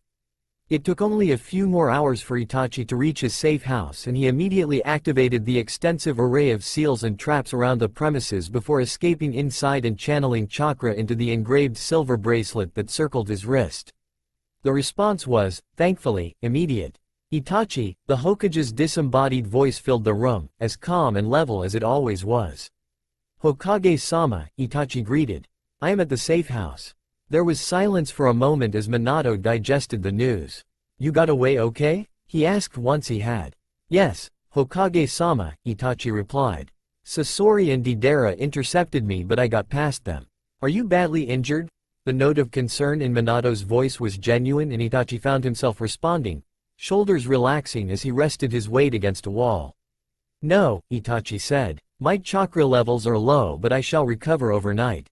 "Good," Minato said. "Stay where you are. I'll get word to Naruto and she'll be there to escort you as soon as possible." "Understood," Itachi replied, nodding even though Minato was unable to see the motion. "Take care of yourself, Itachi," Minato added. "Yes, Hokage-sama." Itachi cut off the chakra supply to his bracelet and ventured further into the house, heading straight for the bathroom. A hot shower would go a long way towards helping him unwind. As scalding water massaged his tired muscles, Itachi was helpless to keep his mind from wandering. He had seen Namikaze Naruto only once during her exile, 2 years ago. News had reached Akatsuki that the Nine-Tailed Fox's jailer was in a civilian town in T-Country, and Itachi had been sent to confirm the sighting and evaluate whether extraction was a possibility. Kisame had yet to join the organization and so he had been alone. When he had laid eyes on the sunny blonde for the first time in 8 years, she was skipping through the streets, trailed by 2 of the Sannin. Even at 14, Namikaze Naruto very obviously took after her father. It was obvious in her height, her coloring and the way she had a smile for everyone, including the street urchin that tried to snatch her purse. Itachi turned off the water and wrung out his hair before wiping himself down. Wrapping the towel around his waist, he padded into the bedroom and slipped into sleep clothes. Soon he would be back in Konoha and everyone would know the truth of what happened that night. How the village would react was uncertain and Itachi hated dealing with uncertainties, even ones that would only affect him on a superficial basis. It wasn't like he placed faith in popular opinion. Still, he would be with Sasuke again, able to spend time with his brother for the first time in years. He had missed Sasuke's graduation from the academy, but he will be there for the first time he took the Chunin exams and for every milestone thereafter. News of Namikaze Naruto's assimilation of the fox would soon reach Akatsuki and Madara's plans would be ruined.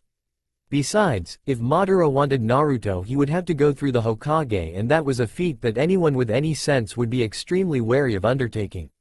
No, Madara was not foolish enough to attempt something so idiotic.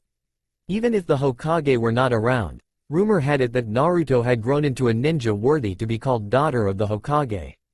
She had spent a decade under the tutelage of 2 of the most legendary ninja to ever live. Kidnapping her would not be easy. There was also, of course, a little problem called Orochimaru. The Snake Sannin was after the Sharingan, and with the Chunin exams being held in Konoha this year, it was obvious what his plan of attack would be. It would not work. The Namikaze family was reunited. Kakashi himself was Sasuke's Jonin sensei and Itachi would also be back in Konoha. Orochimaru was a dead man walking. A bloodthirsty smile, one befitting a man capable of killing his entire clan, curved Itachi's lips. He had been wanting to end the slimy snake ever since he first mentioned Sasuke in his sly, cunning way. Now it seemed like he would not only get the opportunity, but he would probably have the Hokage's backing as well. Orochimaru really, truly was a dead man walking. Namikaze Naruto was never ever taking on a genin team. As she watched Sai moan at Sakura for taking too long in the bathroom, who ignored him in favor of flirting with Sasuke, who ignored her in favor of food, she decided that genin were immature and noisy and absolutely the last thing on earth she ever wanted to deal with. Leaving the brats to their squabbling, she collected the used dishes and brought them to the kitchen where Tsunami greeted her with a smile. "You can leave those there, Naruto," Tsunami said, and the blonde shook her head. "Nonsense," she said as she ran the tap. "You've been very generous, Tsunami-san. The least we could do is clean up after ourselves." "You know," Tsunami's gaze was contemplative as Naruto started to wash Team 7's plates, "children will never learn if they aren't made to do their chores for themselves." "On any other day I would completely agree with you," Naruto replied. "But they've had a rough time of it lately. I think they've earned the right to be kids for a little while." And okay, so she was never gonna take on a genin team. That didn't mean she wouldn't do what she could for 3 children who had just had a very rude awakening. Naruto might be developing an allergy to pre-teens, but that didn't mean she was heartless. "That's very kind of you," Tsunami smiled. "They're lucky to have you as a mentor, Naruto-chan." "Oh, I don't know about that." Naruto blushed under the combination of praise and endearment. "I do," Tsunami insisted. "And your boyfriend is very lucky to have you too. I hope he knows that." "Boyfriend?" Naruto's brows scrunched in confusion. "The man you arrived with?" Tsunami prompted. "Hitaki-san? Oh, Kakashi." Naruto laughed. "He's not my boyfriend, he's my best friend." Tsunami hummed, "Were it me, I would find it difficult to be, just friends, with a body like that." Startled laughter escaped Naruto, unbidden, and her eyes widened at the direction the conversation had taken. She wasn't used to being around other women and didn't quite know how to take Tsunami's comments. That being said, Tsunami was only a handful of years older than Naruto, and surely it was okay to talk to her about these things, seeing as Tsunami herself had initiated the conversation? "He is very handsome, isn't he?" Naruto mused. "It's been so long. What has, Naruto?" "Oh," Naruto blinked and averted her gaze, picking up a discarded cloth and folding it. "I was away from the village for a long time and Kakashi and I only really kept in contact by letters. In fact, I only saw him again for the first time 10 years a few weeks ago. 10 years, Tsunami blinked. That is a long time. She was silent for a moment before speaking again. I hope I'm not overstepping my bounds by saying this, Naruto-chan, but if you wanted to pursue a relationship with Hitaki-san, then perhaps now would be the time to do so. Before it's become too platonic for too long? It would be difficult to change things in such a scenario. I'll definitely think about it, Naruto said after a moment. Thank you for the advice, Tsunami-san. Tsunami smiled at Naruto and nodded her acknowledgement before turning back to her chores. Exiting the kitchen, Naruto paused long enough to order the genin outside to begin warming up. As they left the house, still bickering, she made her way upstairs and into the room Kakashi was sharing with the boys. He was exactly how she'd left him, on his back with his hands folded over his stomach and his chest rising and falling in a reassuringly steady pattern. Naruto had replaced his forehead protector, angling it over his Sharingan, and stripped off his Jonin vest, gloves and sandals. Her footsteps were silent as she crossed the room and dropped to the floor, kneeling beside him in a single, effortless movement. Gathering chakra to her hands, she began a simple diagnostic jutsu Tsunade had taught her. While Naruto would never be a medic nin, her chakra control had improved drastically once the fox was no longer a problem and she had no problem doing any of the easier medical jutsu. Placing her hands on Kakashi's shoulders, she concentrated on what the jutsu was telling her, looking for remnants of fluid or partially healed muscle that meant Kakashi would be bedridden for a little longer.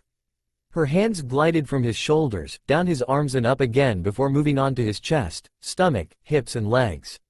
While his fever had broken and his muscles had fully repaired, there was a tenderness to them that told Naruto that too much activity would be unwise. Technically Kakashi was field ready, but an extra day's rest would do a world of good. Sighing, Naruto cancelled the jutsu and sat back on her haunches, glancing up at Kakashi's face and blinking when she found him awake and looking straight at her. Morning, sleeping beauty, she grinned. Have a nice nap? Naru? Kakashi's voice was hoarse from lack of use and he cleared his throat before continuing. What happened? Well, Naruto pretended to think that over for a moment before dropping the cheerful facade and turning serious blue eyes on Kakashi. What happened is that you have been slacking off on your training. Your chakra levels are too low and you're out of practice with the Sharingan. If the fight with Zabuza had lasted any longer you would have been seriously injured. As opposed to just napping? Kakashi asked, his visible eyebrow lifting in question. Count yourself lucky that chakra exhaustion is all you're suffering from, Naruto replied. You'd look seriously uncool in front of your genin if all it took was an S-class missing nin to bring you down. Right, Kakashi forced his voice to remain level. Only S-class. Not difficult at all. Naruto smiled and reached out to brush back a few strands of hair that had fallen into Kakashi's visible eye. I'm glad you're alright, she said. And I'm glad you showed up, Kakashi admitted, causing Naruto's smile to turn fond.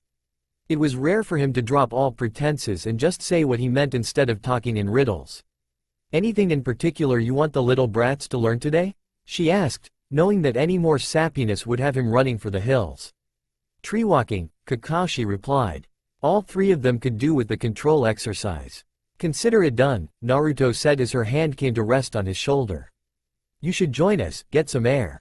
Well, if Tsunade's apprentice herself is recommending air, Kakashi groaned slightly as he pushed himself upright. Who am I to argue?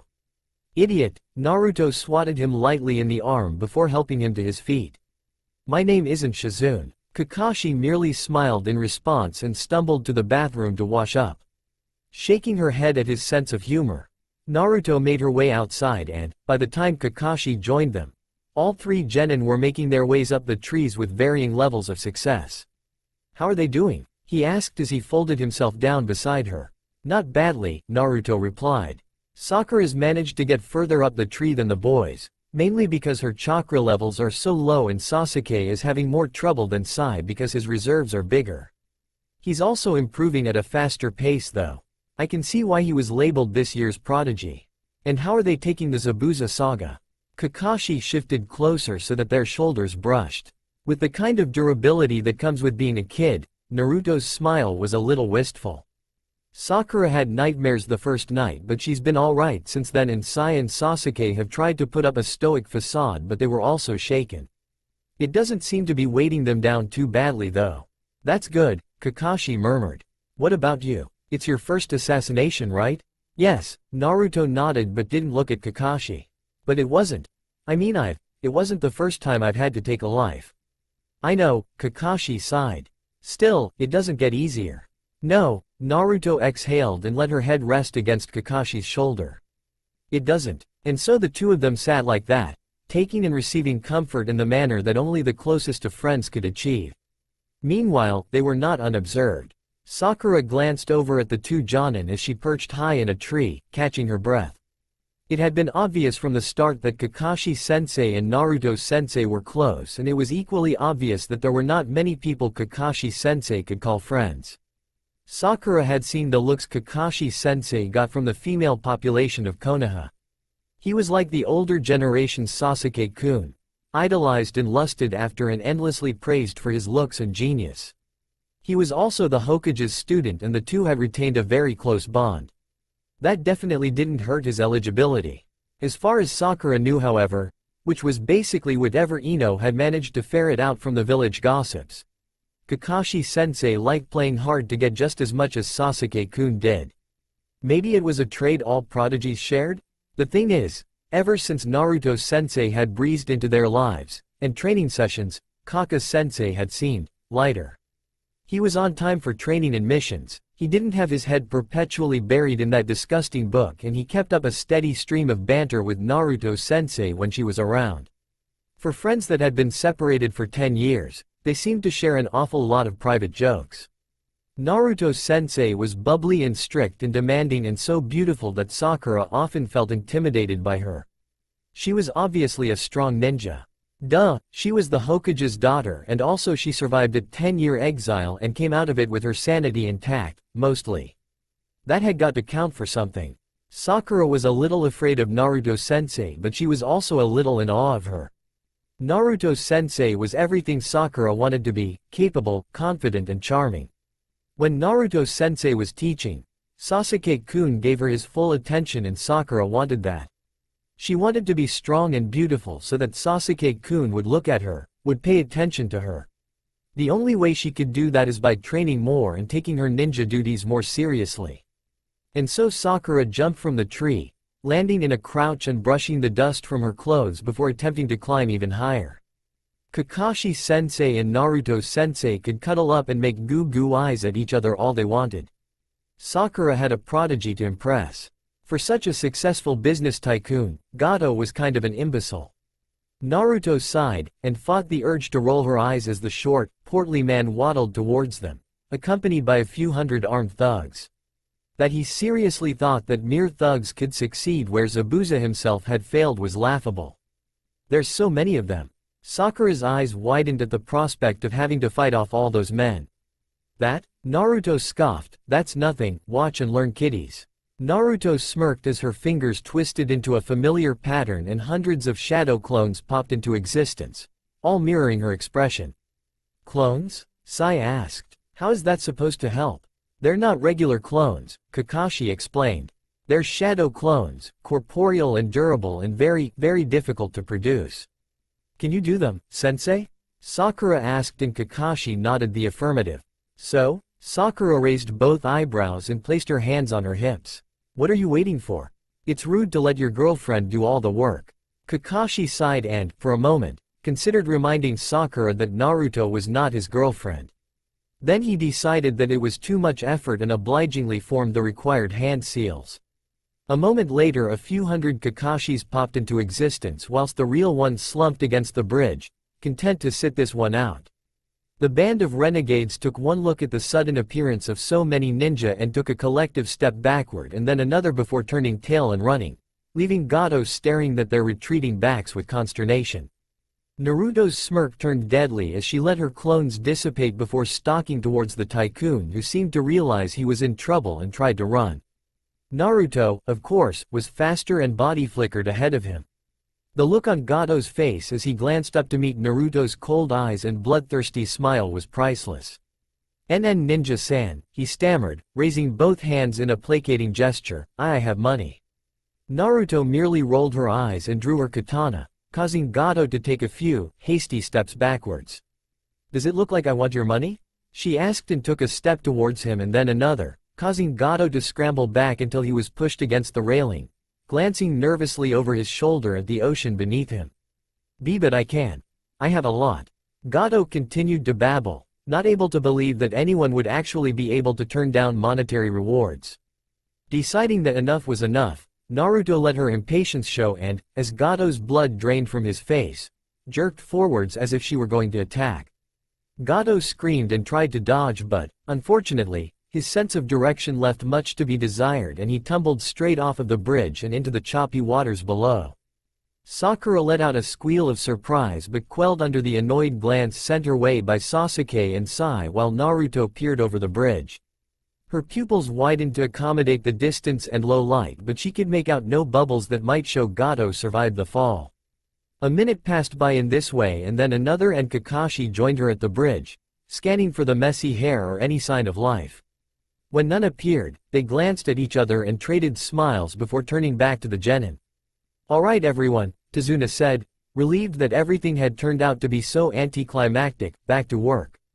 And with that, it was business as usual and if the genin noticed that the workers were quicker to smile, their movements lighter than they had been all week, they decided not to comment and merely traded pleased looks before rolling up their metaphorical sleeves and helping with the building. There was a little boy following them around. He never smiled and was quick to leave the room whenever they entered. His name was Inari and he was Tsunami's son. Sakura tried to talk to him but he just yelled at her, told her that there are no such things as heroes and that they were all going to die for being stupid enough to go up against Gato. Sasuke and Sai scowled at him but Sakura shrank back, unable to deal with so much anger in someone who was so young. "I don't know what to do with him," Tsunami confessed when she was alone with Naruto. "He's too young to be so jaded."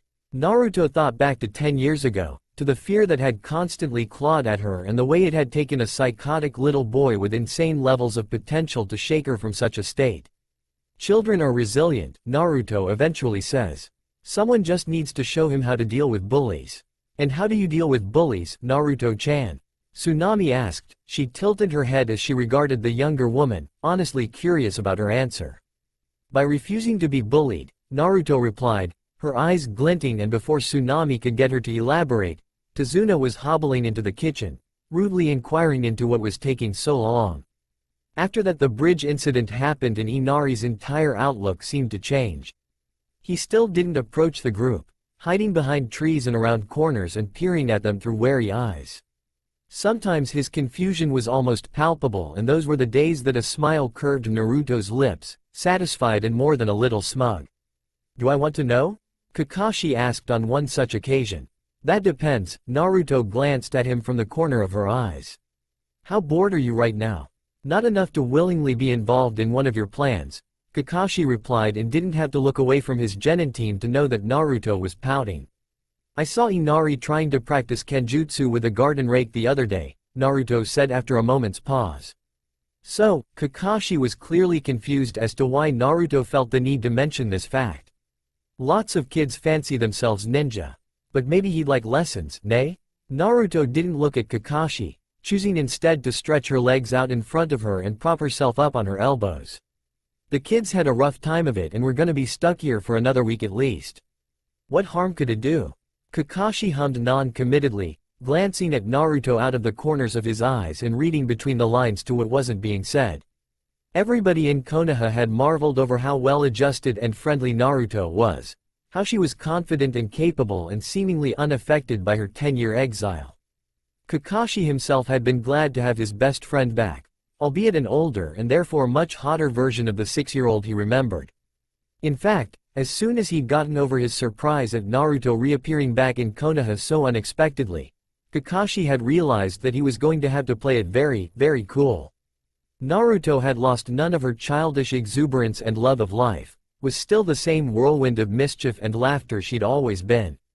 The difference was that those traits were now tempered by the most amazing legs Kakashi had ever seen and breasts that practically made his mouth water. So Kakashi had spent most of his time around Naruto trying to act as normal as possible because Naruto was his friend, first and foremost, and he was just gonna have to force his to remember that. As a result, he'd forgotten that for all her smiles and jokes, there was no way Naruto was completely unaffected by her time away.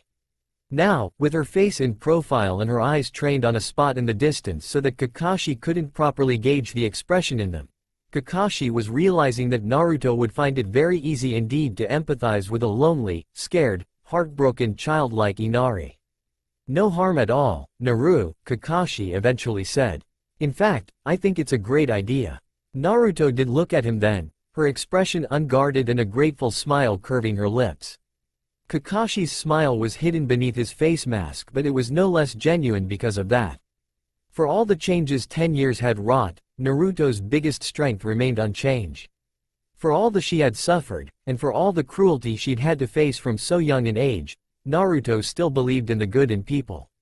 She still believed that even the most sadistic of people could change if they truly wanted to. She still believed in redemption. In the ways that mattered, Naruto hadn't changed one bit. She still truly was her father's daughter. It was at that precise moment that a messenger bird from Konoha arrived, landing on Naruto's outstretched leg with a loud squawk. Kakashi and Naruto both blinked in surprise, but instinct had Naruto reaching for the scroll attached to the bird's leg before she was even aware of doing so. The bird flew away as Naruto unfurled the message and Kakashi leaned over her shoulder to read, his fingers clenching into a fist as he did so. "Well," Naruto said as she stood and brushed herself off. "I guess you'll have to finish things off here without me, Kakashi." "Finish what off?" Kakashi said. "All that's left to do is wait. You get all the fun, Naru." "That's because I'm faster than you, Kaka-kun," Naruto teased, but the smile didn't reach her eyes. She was already focusing on the mission that lay ahead. "Whatever helps you sleep at night, Naru-chan," Kakashi replied as he also stood and scratched the back of his neck as he regarded his friend, feeling like he should say something more but unable to find the words. "Well, I guess I'll see you back in Konoha then," Naruto smiled. "Don't run into any more S-class missing nin, alright? I won't be there to save your ass." Acting on impulse, Naruto rose onto the tips of her toes to press a kiss to Kakashi's cloth-covered cheek before gracing him with another, smaller smile. "Take care, Kakashi." And with that she had turned and raced away in a whirl of blonde hair and the clean, sharp scent of soap, leaving Kakashi gaping behind her.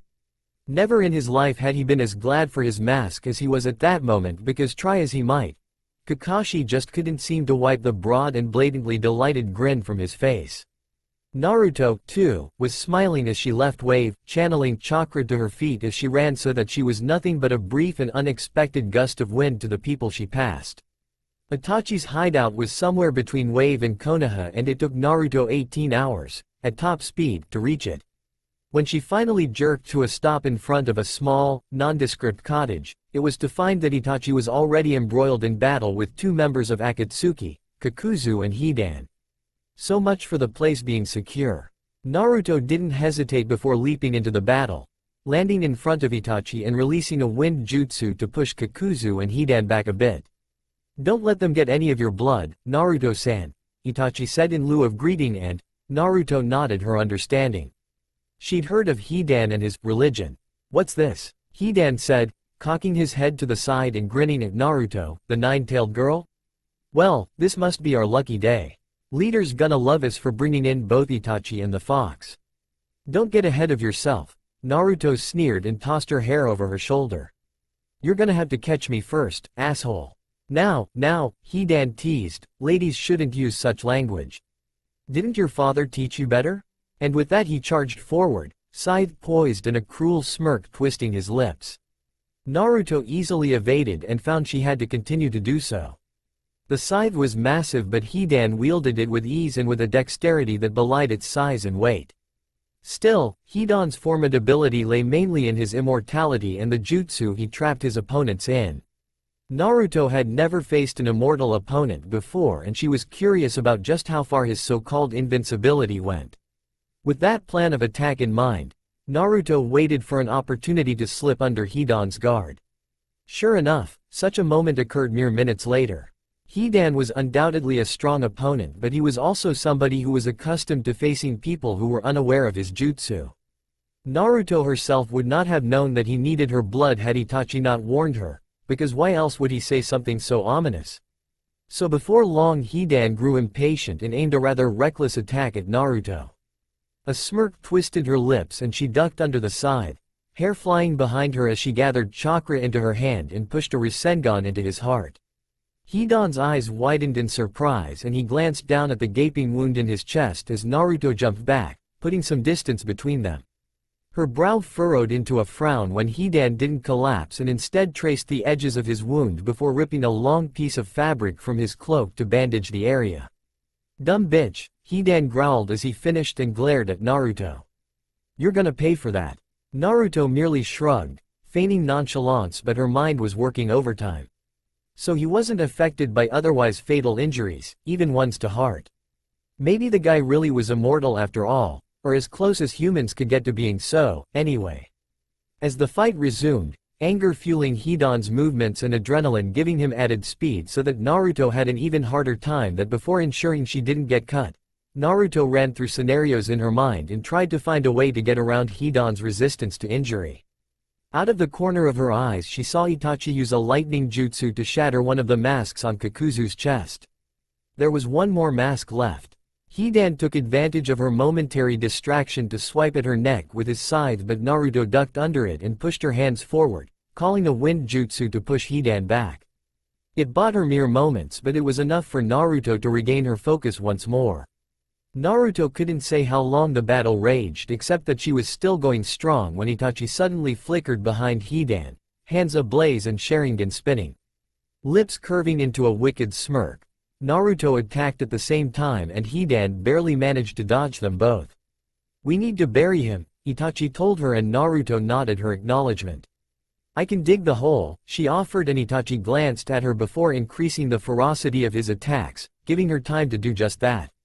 Earth jutsu were some of Naruto's favorite after wind, and it wasn't long before she had dug a deep hole in the ground and laced it with some of her father's strongest chakra-suppressing seals. She also added some for increased gravity just to be safe. Once trapped, Hidan would barely be able to blink. Naruto rejoined the fight and Itachi left without being prompted to cast a genjutsu over the trap. From there it only took more teamwork to get Hidan in place and Naruto sealed the trap with a flourish and set up seals to prevent people digging up the ground, both manually and with jutsu. While Itachi set up more genjutsu to trap people in imaginary fights with some of Konoha's best shinobi. There was a moment of awkwardness when they were done. Naruto and Itachi looked at each other, unsure of what to say, but that was broken when Itachi swayed slightly on his feet. To most people the momentary lapse would have been barely noticeable, but Naruto had become adept at reading body language and smile curved her lips even as she shook her head. "What is with you prodigies and your shitty stamina?" she asked but didn't give Itachi time to reply. Instead she tossed him some soldier pills and sealed Kakuzu's body into a scroll as he took them. Then the pair were on the move once more. Naruto, whilst on full alert, kept up a steady stream of chatter that Itachi responded to with the odd grunt or hum of acknowledgement. To most people they looked like a shinobi team returning from a successful mission and, fortunately, they reached Konoha without further incident. Night had fallen hours ago and the forest around the village was eerily silent, broken only by the sounds of nature. Naruto stopped just out of view of the gate and placed a hand on Itachi's shoulder before body flickering them up to her house. Her father was still awake and Naruto grinned as he turned to face them, relief visible on his face. "Welcome back," Minato smiled and Naruto's own grin widened as she hugged her father, then skipped toward the kitchen, complaining loudly about how thirsty she was. Itachi bowed, low and formal to his Hokage, but something inside him loosened when Minato laughed and waved away the need for formalities. Father and daughter together were a force to be reckoned with and Itachi found himself ushered into a chair and a steaming drink and plate of food was placed in front of him while Naruto reported on their mission. It wasn't quite the feeling of coming home. Itachi suspected that would only happen when he was able to talk to Sasuke once more. Instead it was the feeling of acceptance, of being able to let down his guard, of knowing that there was no need to keep up pretenses. Itachi slept well that night, secure in the knowledge that there was no need to keep watch. Kakashi held in a sigh as Team 7 approached the gates of Konoha. Finally, they were home. The mission had been long and far more difficult than anticipated and he was glad to be back in Konoha where a hot shower was calling his name. First though, the team had to debrief. Because Zabuza's involvement had elevated their mission for C to a rank, the debriefing would be done by the Hokage himself, saving Kakashi the hassle of seeking out his sensei. Naruto had left to escort Itachi a week ago, and Kakashi was itching for a status on his friend. With every passing year, the risk to Itachi's well-being increased. It was bad enough that he'd been sent on such a deep undercover mission at 13, but for him to have kept up the cover as well as survived life as a member of Akatsuki for so long, it was enough to break even most well-grounded mind. Also, it was unlikely that Itachi's desertion had gone completely unnoticed. There was a strong possibility that Naruto and Itachi would have to fight their way home, and as formidable as they were, the Akatsuki were not easy opponents. It was at that moment that Kakashi was jolted from his worries by Sasuke's voice, raised in jubilation and almost unrecognizable for being so. "Aniki." Naruto couldn't help but smile at the open surprise on Sasuke's face. "Sasuke," Itachi greeted, his eyes softening as they landed on his brother. "You look well. When did you get back?" Sasuke asked, ignoring the curious looks he was getting from Sakura and Sai. "4 days ago." Itachi's glance flickered over the other two genin before landing on Kakashi. "Senpai," Itachi greeted. "It's good to see you again, Itachi-kun." Kakashi smiled, then transferred his attention to Naruto, letting the brothers catch up. It was obvious to Kakashi that the full truth of the Uchiha massacre had been told to the general public immediately upon Itachi's return. How else could the eldest Uchiha be moving around so freely, and besides, Minato sensei was not one to let an injustice lie unfixed longer than absolutely necessary. Naruto was looking at Itachi and Sasuke with something akin to fondness, and a quick once-over revealed no injuries. Then again, she'd had 4 days to recover.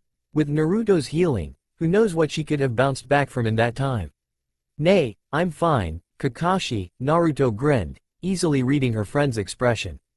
"We met Hidan and Kakuzu on the way, but neither Itachi nor myself was seriously injured." "Forgive me for being skeptical," Kakashi snorted. "I remember you dislocating your shoulder once and still calling it a small bump." "Please," Naruto huffed. "That healed in, like, 20 minutes. It doesn't qualify as serious." "Point proven," Kakashi smirked when Sakura and Sai, who had been shamelessly eavesdropping, sent Naruto shocked looks. "I can confirm Naruto-san's assessment," Itachi spoke, and Kakashi glanced his way. "Neither of us were hurt badly. See?" Naru grinned at Itachi before turning to raise an eyebrow at Kakashi. "What did I tell you, Hitaki?" Kakashi huffed good-naturedly and carried on teasing his friend, but a part of him was paying close attention to the way Itachi and Naruto interacted. Although it was possible that Itachi and Naruto had met during Naruto's exile, it was unlikely that the meetings would have allowed them to interact normally for any significant length of time. Itachi's position was too important for him to risk letting his guard down. Despite that, Itachi and Naruto seemed to be at ease in each other's company. As a 13-year-old, Itachi had been distant and aloof, held apart from most shinobi by his name and talent. One would think that spending 5 years undercover with the most dangerous missing nins on the planet would not prove beneficial to social skills that most kindly described as underdeveloped. Itachi seemed determined to prove him wrong though. He talked freely to Sasuke and Naruto, his expression softening every time it landed on his little brother, and he initiated conversation with Naruto instead of just speaking when spoken to. It was weird. Then, for a very brief moment, Itachi's gaze lingered on Naruto's legs, and suddenly it wasn't weird at all. Itachi was a teenage boy in the presence of an incredibly attractive girl. Even the famed Uchiha stoicism was no match for hormones. Something curled, heavy and bitter, in Kakashi's gut, and he pulled out his copy of Icha Paradise. There were only a couple of pages left before his favorite scene, and if he was blocking from view what a sickeningly beautiful couple Itachi and Naruto would make, then that was not a factor in his sudden craving to read. Not at all. Meanwhile, Naruto was blissfully unaware of her friend's thoughts and skipped happily beside Itachi, chatting a mile a minute. Sakura and Sai were, for once, completely silent, since both genin realized they'd learn a lot more from listening than pestering their teammates with questions. Sasuke was being abnormally talkative, joy and relief at finally having his brother back safe and sound loosening his tongue, and Sakura could do little more than stare at her crush, transfixed at seeing him so animated. The sequence of events that occurred next happened so quickly that the genin were left scratching their heads a little. Itachi pushed Sasuke behind him and moved to shield the genin just as Kakashi sped to take a protective stance in front of Naruto, his forehead protector raised and eyes narrowed. 3 foreign ninja, 2 boys and a girl, had appeared ahead of them, and the menace radiating off the shortest one of them was palpable. Nobody noticed the way Naruto smirked and crossed her arms over her chest, her eyes lighting with mischievous glee. For the moment, she was content to wait this out. "You really don't want to do that," the taller of the boys said, his gaze lingering on the way Kakashi's hand hovered over his weapons pouch. "It's not a good idea to threaten us. You are foreign shinobi giving of killer intent in the presence of the Hokage's daughter," Kakashi informed them, his voice steady. "We are not the ones being threatening." Sakura shrunk back when the killing intent spiked, her eyes widening even as Sai reached for his brush. Sasuke stiffened and made to move forward, but Itachi was blocking him. Scowling, Sasuke took a deep breath to calm himself and settled back into position. "I'm telling you," Temari spoke. "Gaara's a monster. You should just let him pass before he gets mad." Just like that, Naruto's patience vanished, her good humor disappearing as she stepped past Kakashi, glancing at him from the corner of her eyes as she did so. Smart guy that he was, Kakashi got the message. "A monster, huh?" Naruto scoffed. "Well, I guess it takes one to know one." That got exactly the reaction Naruto was hoping it would, and Gaara's siblings bristled with anger. "Do you know who you're talking to, bitch?" Kankuro glared. "Show some respect." Naruto outright laughed at that. "The two of you have shown yourselves to be little more than insulting, judgmental and ignorant." "You want my respect?" Naruto raised an eyebrow. "Earn it." From the letters she exchanged with Gaara, Naruto knew that his siblings were easily angered if you knew the right buttons to press. Because of that same correspondence, Naruto knew the right buttons to press. Temari growled at her and drew her fans, aiming a blast of wind in Naruto's direction. Naruto merely rolled her eyes and batted away the attack. Temari had the potential to be a truly fearsome ninja, but, at her current level, she was no match for Naruto. Especially not with Naruto's own elemental affinity. Kankuro's eyes narrowed to slits and he started to reach for the puppet slung over his shoulder. In the next moment, Naruto had her hands around both his and Temari's throats and was pinning them against a tree with little trouble. Kankuro blinked. What the fuck had happened? Kakashi's smirk was hidden behind his mask and Itachi's face was typically impassive, but the 3 genin couldn't contain their shit-eating grins. It was always good to see a fellow ninja kick ass, but when the asses in question were rude and hostile foreign ninja, seeing justice met swiftly and efficiently was all the sweeter. Kakashi glanced at the short redhead that was the original source of the killing intent they'd felt. The menace had since dissipated and the boy, Gaara of the Sand, was watching his siblings get beaten up with apparent apathy. The Sand siblings were making a name for themselves and were in the bingo books of more than one hidden village. Their missions were reportedly bloody and over quickly. Gaara's control over his sand was absolute and fearsome, and his siblings barely had to lift a finger. He also seemed to be surprisingly willing to protect them, given that, from what Kakashi had seen and heard, Kankuro and Temari treated Gaara like he was some sort of psychotic, unstable freak. He didn't pretend to be an expert in psychology, but Kakashi thought it was odd that someone who was psychotic or unstable would care whether or not his teammates lived or died. Kankuro and Temari, like Konoha's council, operated with a very narrow frame of mind. Holding in a sigh, Kakashi covered his Sharingan once more and Itachi followed his example, relaxing in a way that would be unnoticed to anyone not well versed in Uchiha. If there was anyone who was adept at setting people straight, it was Naruto. Her stories about her exile were almost all about people who started off as enemies but eventually became friends. Naruto was almost as well connected as Jiraiya. "You guys think Gaara is a monster?" Naruto scowled and her fingers tightened ever so slightly, making Kankuro and Temari gasp for breath. "You think One Tail is scary?" Naruto had already assimilated Kurama's chakra, so she used a henge to turn her irises into slits and her pupils red, a visual aid to help get her point across. "Try handling 9. Naruto's hostages paled visibly and her lips curved into a wicked smirk. "That's right, kiddies," Naruto grinned. "You wanna meet a real monster? Because that can be arranged." Naruto, the voice that spoke was soft but commanding, and the genin present almost jumped out of their skins. Yes, Gaara, Naruto answered without turning her head. That's enough, Gaara said and Naruto's scowl deepened. Are you sure? Naruto asked. These assholes should be taught a lesson. I believe you have made your point. Naruto met and held Gaara's gaze for a moment before nodding. Okay, she said before turning back to Kankuro and Temari. Consider this your only warning, Naruto spoke, low and fierce so that only the two Sand siblings could hear. Open your damn eyes and get to know your brother. You don't want to know what will happen if I have to repeat myself. Kankuro and Temari both nodded as vigorously as Naruto's hold on them would allow, and Naru had to hold in a scoff as she dropped her arms and the two sank to the ground, their knees shaking too badly to hold their weight. So, Gaara, Naruto spun to face her friend, her entire demeanor changing and a huge smile lighting her face. Let's go get some ramen, I'm starving. And after that we can go talk to my dad about a seal. She was about to hook an arm through Gaara's and skip off, forgetting all about the people watching, when Kakashi hooked a finger into the back of her collar, halting her progress. What gives, Hitaki? Naruto grumbled, rubbing her neck where the action had caused her to choke. Naru, Kakashi explained with exaggerated patience. Anything involving your father, another Jinchuriki and a seal comes before ramen. The expression of outrage on Naruto's face was hilarious. Sacrilege, she proclaimed. Nothing comes before ramen. I would prefer to speak to your father first, Gaara spoke and Naruto turned to him with a betrayed expression. Not you too, Gaara. She complained but had already started to lead the way to the Hokage tower. You're supposed to be on my side, you know. We gotta stick together. Itachi held the Konoha genin back when they made to follow Naruto, the two men, shooting his brother a reprimanding look when Sasuke scowled at him. Not one to stay disgruntled for long, it was Sakura who spoke up.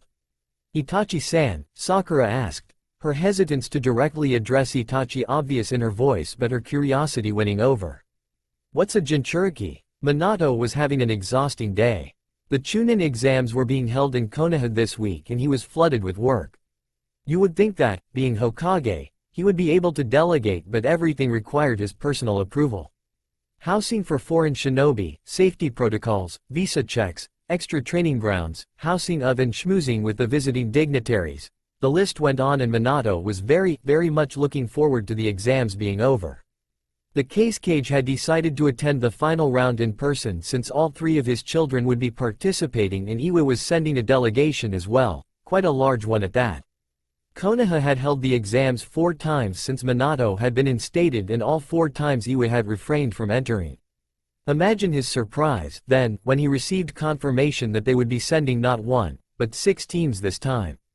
Of course the fact that this was the first time in 10 years since Naruto had been in the village and would be moving around out of his supervision had nothing to do with their decision. Nothing at all. A humorless smirk curved Minato's lips.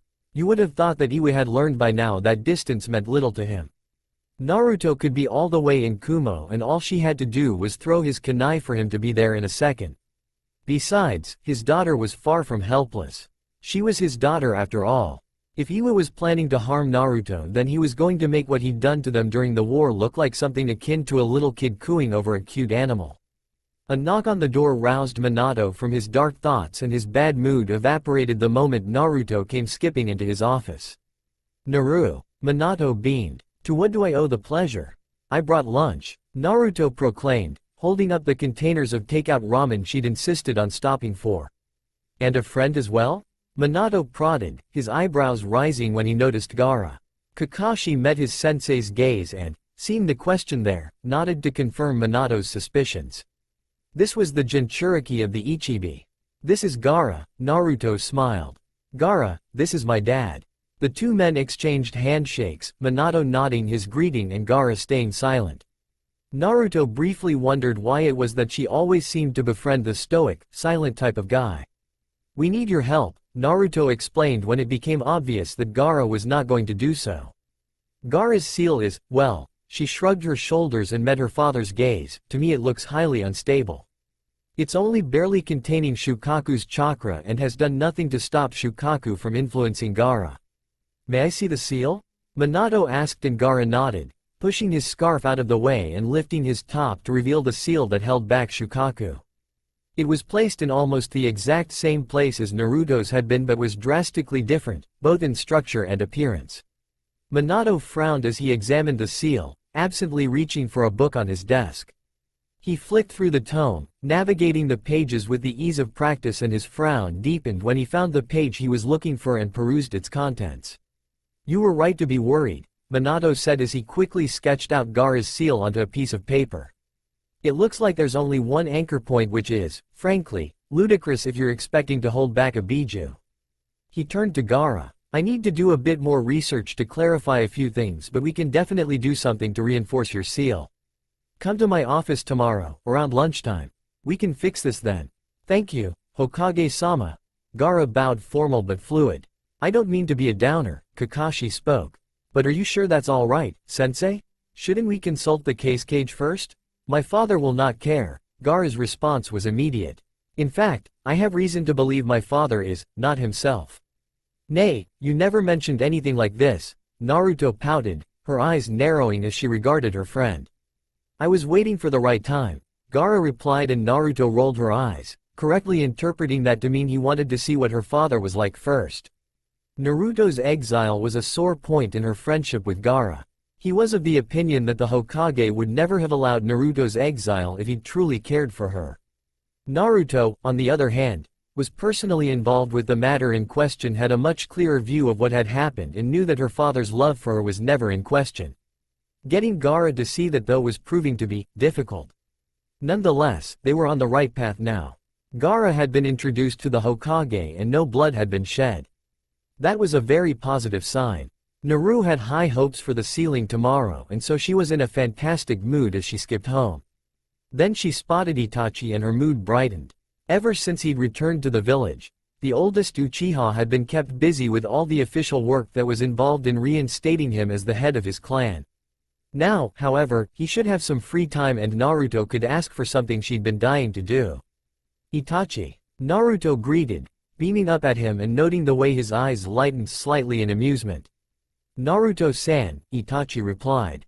"I trust your visit with your father was a good one?"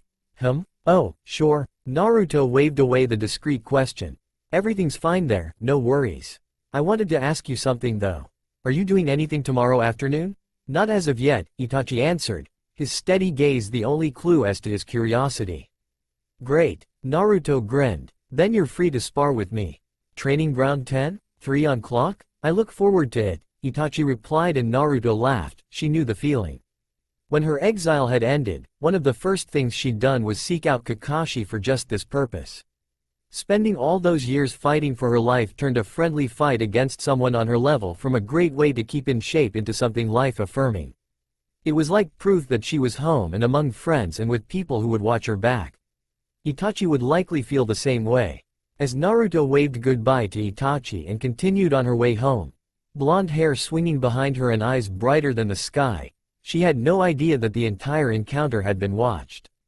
Kakashi pulled his book out and turned around, going back the way he'd come from.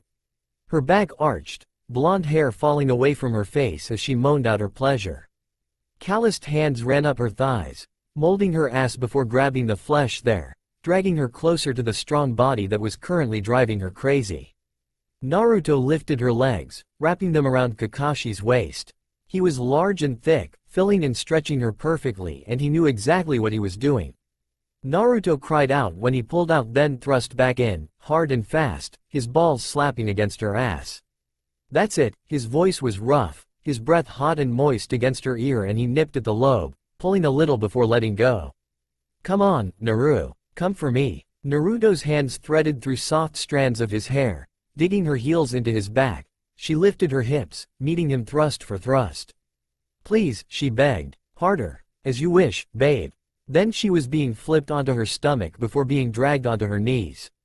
Her legs were shoved roughly apart, then Kakashi was pushing back into her, his grip on her hips strong enough to bruise. Naruto's arms collapsed beneath her, her eyes rolling into the back of her head, and she could do little more than grab for a purchase on the sheets as her breath was fucked out of her, leaving her dizzy and panting for more.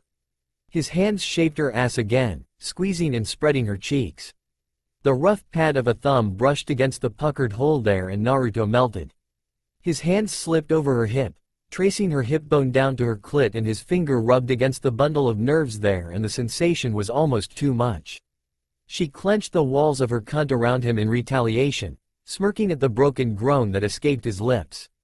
Kakashi slapped her ass, his cock pounding into her with the kind of brute force only a ninja could manage. With each thrust of his hips, Naruto's breath was forced out of her in choked gasps.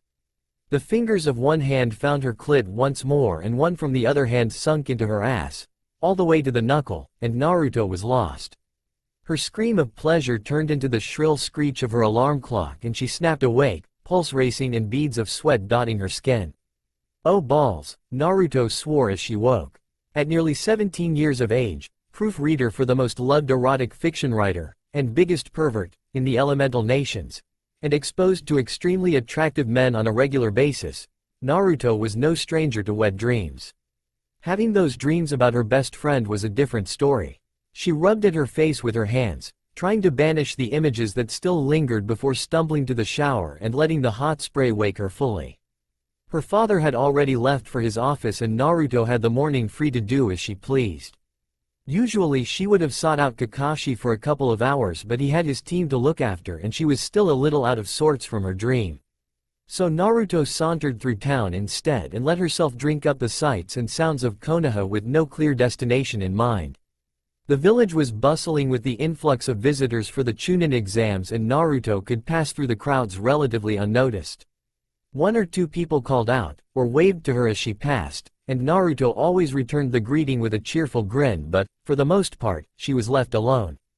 It was a nice change of pace to have nothing to do but, after a couple of hours, Naruto grew bored and decided to find an empty training field. And that was how Team Guy, also in search of a free training ground, managed to stumble upon a site that caused Guy and Lee's flames of youth to practically explode. The training ground was populated with at least 24 shadow clones which were sorted into groups and dedicating themselves to different tasks.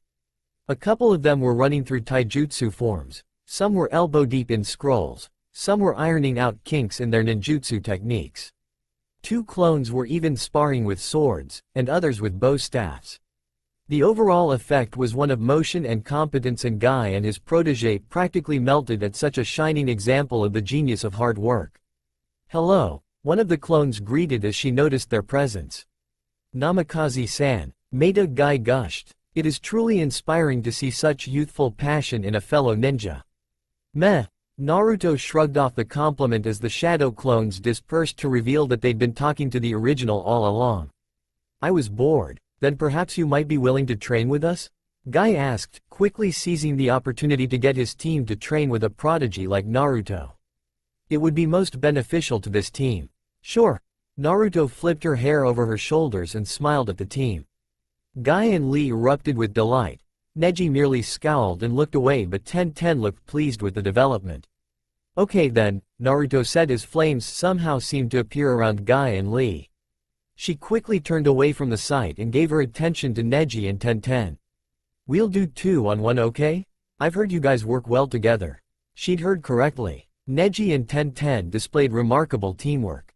It was more than familiarity with each other's fighting styles. The way they worked was so instinctual and synchronized it seemed telepathic. There was no such thing as telepathy, of course. Tenten and Neji were just spectacularly suited to each other. In a few years they would probably be inseparable. You have trained with a Hyuga before, Neji accused once she had called it a day. Yep, Naruto nodded. When I was in the academy, I had trouble with chakra control. Your dad helped me out. As expected, mention of his father made Neji clam right up. His jaw clenched, eyes hardened and he started to turn away but Naruto was having none of it. You're trying to perfect the 64 trigrams, right? Naruto asked, causing Neji to stop walking and look at her. I can help with that. You can? Neji asked, his brows contracting. Sure, Naruto grinned. You've gotta hit the chakra points for the technique to work, right? Yes, Neji confirmed. So, Naruto's grin thinned into a smug, satisfied smirk. Let's just say that speed runs in the family.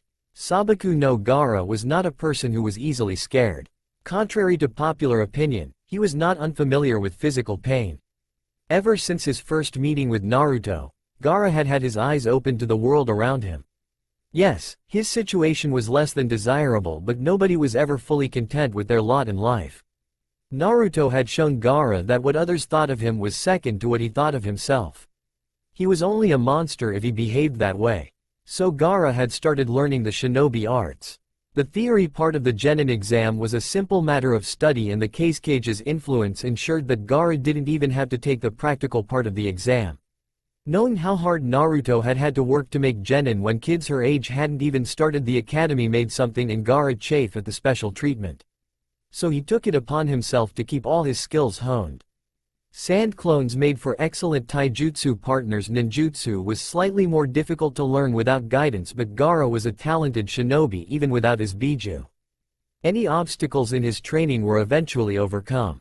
All of this meant that Gaara was as accustomed to pain and hard work as any self-respecting shinobi, and those that thought otherwise were very, very mistaken. That being said, fear was something he had not felt in years. Ever since Yashimaru had died, Gaara had locked himself away and let few people close. Nobody could breach his defenses, and there was never a mission that scared Gaara. Now, standing in front of the Hokage with his chest bared, Gaara could admit to being more than a little apprehensive. His seal had always been something wondrous to Gaara. At first he thought it held his mother's soul so that she could protect him from beyond the grave.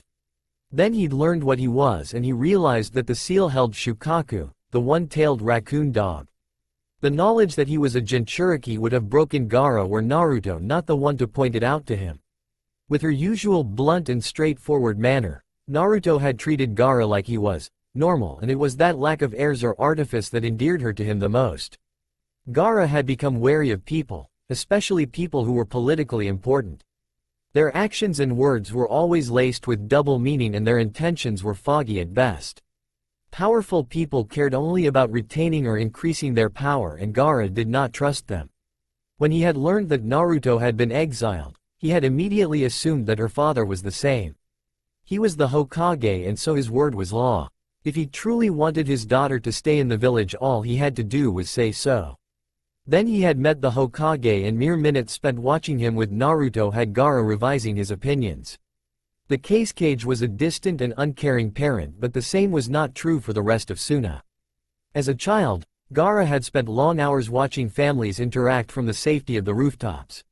He knew what loving parents looked like, and it was painfully obvious that Namikaze Minato loved his daughter very, very much. He watched Naruto hang on to her father's every word as Minato explained the new seal and the functions of each element.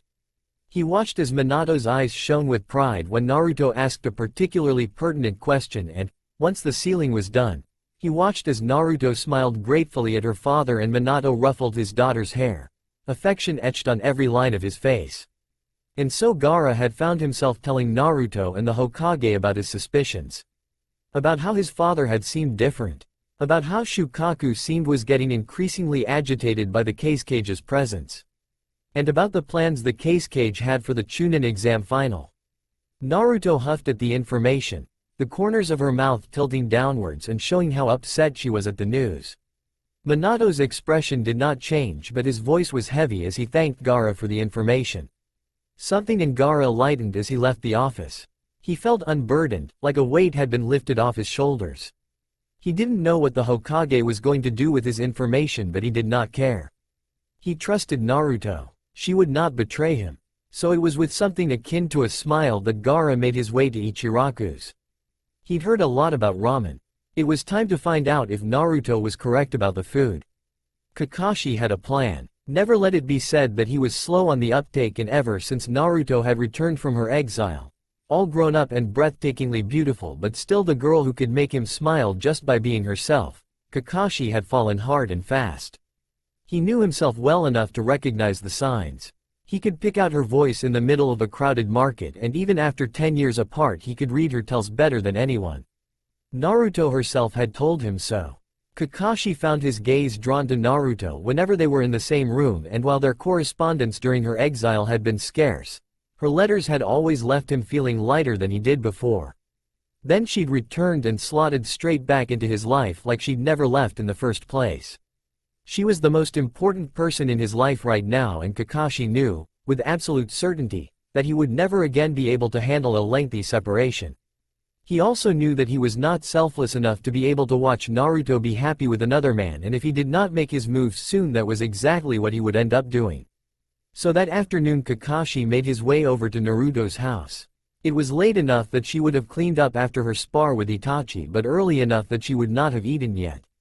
Dinner? Naruto's eyebrows lifted as she eyed Kakashi. He was dressed in slacks and a collared shirt, his forehead protector exchanged for a band of plain black cloth, and his hair brushed into obedience. Somewhere fancy? Kakashi managed to make his shrug feel casual. Sure, he said. It's this new place and guy's been going on and on about how difficult it is to get reservations. Ah, understanding dawned on Naruto's face. This is another attempt to get one up on Guy? You pick the weirdest ways to continue this rivalry, Hitaki, but count me in. And with that she turned and dashed to her room to change, leaving Kakashi to breathe a sigh of relief. While it was true that Guy had been talking his ear off about the new restaurant, it had very little influence over Kakashi's decision to take Naruto there. She would realize eventually that this was a date, and when she did, Kakashi wanted to have pulled out all the stops. Almost every review Kakashi had read ranked the food at Laverne's amongst the best in the Shinobi nations, and so deciding on the venue had been easy. Now he just had to make sure the night was a success. The clacking of high heels against tile drew Kakashi from his musing, and he glanced up in time to find Naruto sashaying back into the kitchen. A fitted black dress clung to her body, the neckline dipping low and giving a tantalizing glimpse of the top of her breasts. Naruto had piled her hair on top of her head in a style that showed off the curve of her neck and bare shoulders, and Tsunade's necklace glinted from between her collarbones. Wow, Kakashi was incredibly grateful for his mask because he was almost certain he was gaping. You clean up good, Naru. Thanks, Naruto grinned. I couldn't let you show me up, could I? Kakashi took the backhanded compliment in the good spirit it had been intended and offered Naruto his arm, smiling when she took it without hesitation. Naruto insisted that she could walk in heels. Tsunade had made her wear pumps for almost a year until she could move equally well in and out of them, so the two strolled through the town and enjoyed the warm summer evening. Neither were fully aware of the picture they made, both with light hair and dark clothes, and both uncommonly good-looking. More than one person turned for a second look, and more than one ninja blinked in surprise at seeing the Hokage's daughter and the copy nin out on what was obviously a date. The latter was part of Kakashi's plan. Nobody could gossip quite like a ninja, and by tomorrow it would have spread through the ranks that the two of them were dating, and, hopefully, those ranks included thrice damned Uchihas that were too talented for their own good and with a sob story to boot. Okay, so Kakashi might just be a little bit jealous and more than a little protective. So sue him. Kakashi did not have reservations, but the maitre d' glanced up, recognized the Hokage's daughter and student, and immediately ushered them towards a table for two. Naruto glanced around, taking in the decor with a tiny smile which grew when she met Kakashi's gaze once more. This place looks amazing, Naruto said. Very swanky indeed. I should commend Guy on his taste. Kakashi didn't dignify that with an answer and merely accepted his menu when it was handed to him. The dishes all sounded enticing, familiar ingredients cooked in different and exciting ways, and one comment about juniper berries sparked an amusing anecdote from Naruto about Jiraiya going undercover as a restaurateur. Of course, he leered a bit too much at one of his patrons, and got punched so hard by Tsunade that he flew right through the main restaurant, through the kitchen and into the storage area. The Sannin had destroyed most of the fresh goods and a good portion of the crockery and had had to wash dishes for 3 days before Jiraiya finally got frustrated enough to part with his hard-earned cash and pay off their debt. From there the evening flowed with little effort on Kakashi's part. He let his fingers brush against Naruto's as much as possible and was more attentive than he'd ever been to anyone before. Kakashi was at his most charming. Only some of the compliments he showered Naruto with were backhanded. The rest were sincere and made Naruto blink a little in surprise at first. By the time they were having dessert, a speculative gleam had entered her eyes and Kakashi's heartbeat thundered in his ears. Naruto had always been scarily good at reading him, and now that she was starting to understand what the evening was about, excitement began to curl low and heavy in Kakashi's gut. They kept up the pretense over coffee and Naruto was still playing along as they left the restaurant, but she slipped her hand into his and pressed close so Kakashi counted it as a win. Silence fell between them as Kakashi escorted Naruto back home, but it was a comfortable one and Kakashi smiled down at his friend. letting her hand go in favor of draping his arm around her shoulders. Naruto sighed and pressed closer, and the way Kakashi's grin widened was hidden by his mask. "Nay, Kakashi, this was nice," Naruto sighed as they approached her door. "It was," Kakashi agreed. "We should do it again," Naruto mused. "What about Wednesday evening? There's that new sushi bar that I've been dying to try out." "Sure," Kakashi shrugged. If Naruto wanted to feign ignorance of what the night had meant, that was fine with him. Two could play at that game. "It's a date," and with a casual, two-fingered salute Kakashi's body flickered out of sight, leaving a laughing Naruto behind. Naruto practically danced up the stairs to her bedroom. Just this morning she'd been cursing the inconvenient feelings she had for her best friend, bemoaning the way they'd invaded her subconscious and turned her dreams X-rated. Now it seemed like those feelings were reciprocated and not so inconvenient after all. A blush colored Naruto's cheeks as she remembered the way Kakashi's body had felt against hers in her dreams, and she stifled her squeal of delight with a pillow. It looked like she would be finding out if her dreams did him justice sooner than she'd anticipated. "Come on, Sakura, spill," Yamanaka Ino urged as she leaned forward, eagerly hanging on to her friend's every word. "About what?" Sakura asked, confusion knitting her brows as inner Sakura began to sweat. Surely Ino didn't know about the box of cookies she'd left at the Uchiha's door, too nervous to ring the bell and drop them off in person? "Don't play dumb," Ino scoffed. "Everybody's been talking about it. Your sensei and Namikaze Naruto went on a date." Surprise and indignation at being the last to know this tidbit of gossip quickly wiped out any relief Sakura might have felt at not being caught leaving gifts for their crush. "When did this happen?" "Last night," Ino crowed. "They went to Laverne's." "Swanky," Sakura whistled. "Sensei's got taste. He cleans up good too, I've heard." Ino's tone was suggestive enough to make Sakura grimace. "Ew, Ino. He's like 30. Sakura complained. Kakashi-sensei was good-looking, but he was old. "Nope, 22. Ino grinned. 10 years isn't that big of a difference. "You're gross." Sakura wrinkled her nose at her friend and took a sip of tea before getting the conversation back on course. "But how do you know how he looked? Did you see them?" "No, but Mitarashi Anko did. I heard her talking to Team 8's sensei." Ino confessed. "And?" Sakura prompted, eager for details. "What did she say?" "What didn't she say? That woman has got to have the best memory in Konoha." Ino flipped her hair over her shoulder and leaned closer to Sakura, painting the perfect picture of gossiping teens. According to Mitarashi-san, they were both wearing dark colors. Hitaki-san wore slacks and a button-down, and Naruto-san had on this LBD. Strapless, mid-thigh, and topped off with 6-inch open-toe pumps. Bordering on slutty? Sakura wondered. "Not a chance," Ino scoffed. "Have you seen Naruto-san? She's like the definition of classy." "It's strange, isn't it?" Sakura voiced thoughts that had been niggling at her ever since she'd first met Namikaze Naruto. "I mean, Naruto's sensei basically spent her formative years in the wild. How'd she end up so polished?" "Must be in the blood," Ino offered. "Hokage-sama is very dignified. Maybe it's like inherited or something." "Good genes," Sakura agreed with a sage nod. Some people really were blessed. From the next table, unseen by either Ino or Sakura, Hinata stifled a sigh. She'd never been particularly close to her classmates at the academy, and although she got along well with Kiba-kun and Shino-kun, Hinata sometimes wished she had a girl her own age to talk to. Then she overheard a conversation like the one that had just taken place and was very, very glad to be excluded from such gossip. Nothing Ino or Sakura had said was mean or spiteful in any way, nor could it be interpreted as such, and Hinata had been eager to hear about this date until the subject of Namikaze-san's exile had been touched on. Ino and Sakura might not have talked about the exile much, but the mere mention of such a horrible thing was enough to make Hinata's tea taste sour. The entire village had an opinion about what had happened to Namikaze-san during those 10 years and didn't hesitate to share those opinions loudly and with anybody who would listen.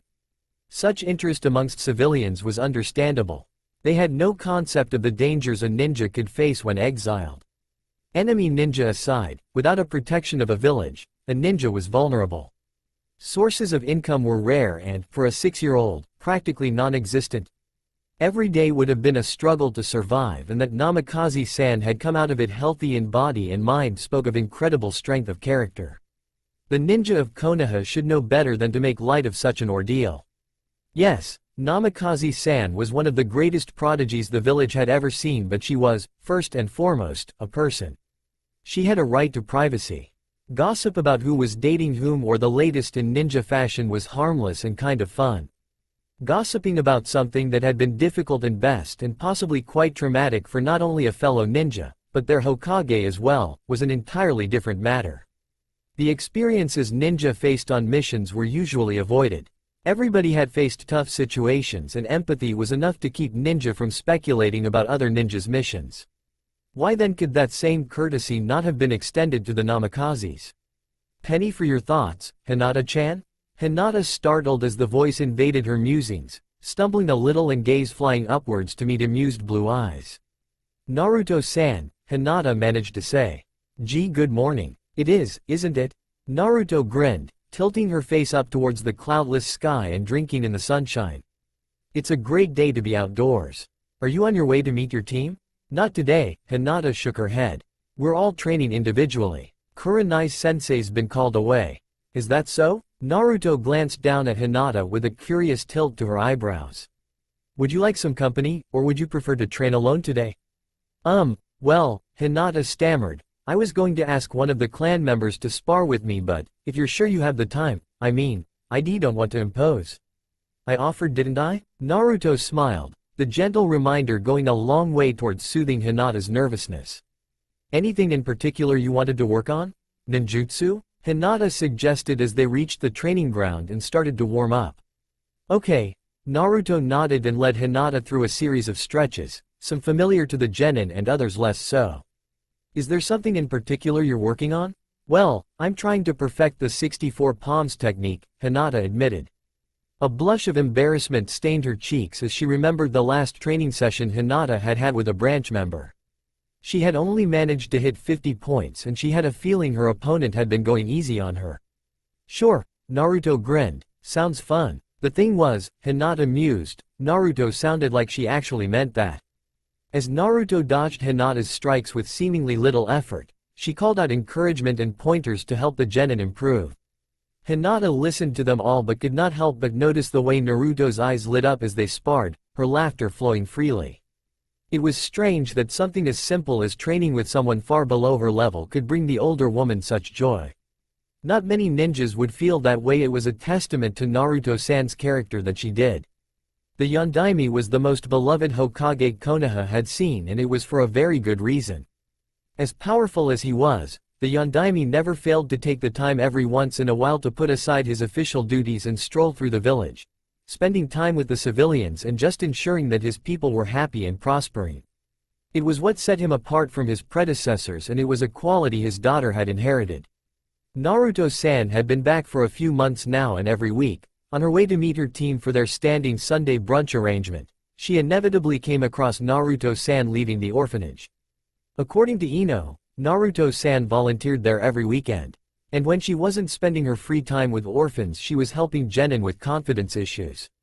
If Hinata wasn't already the poster girl for inadequacy, it would have been enough to make her feel 2 inches tall.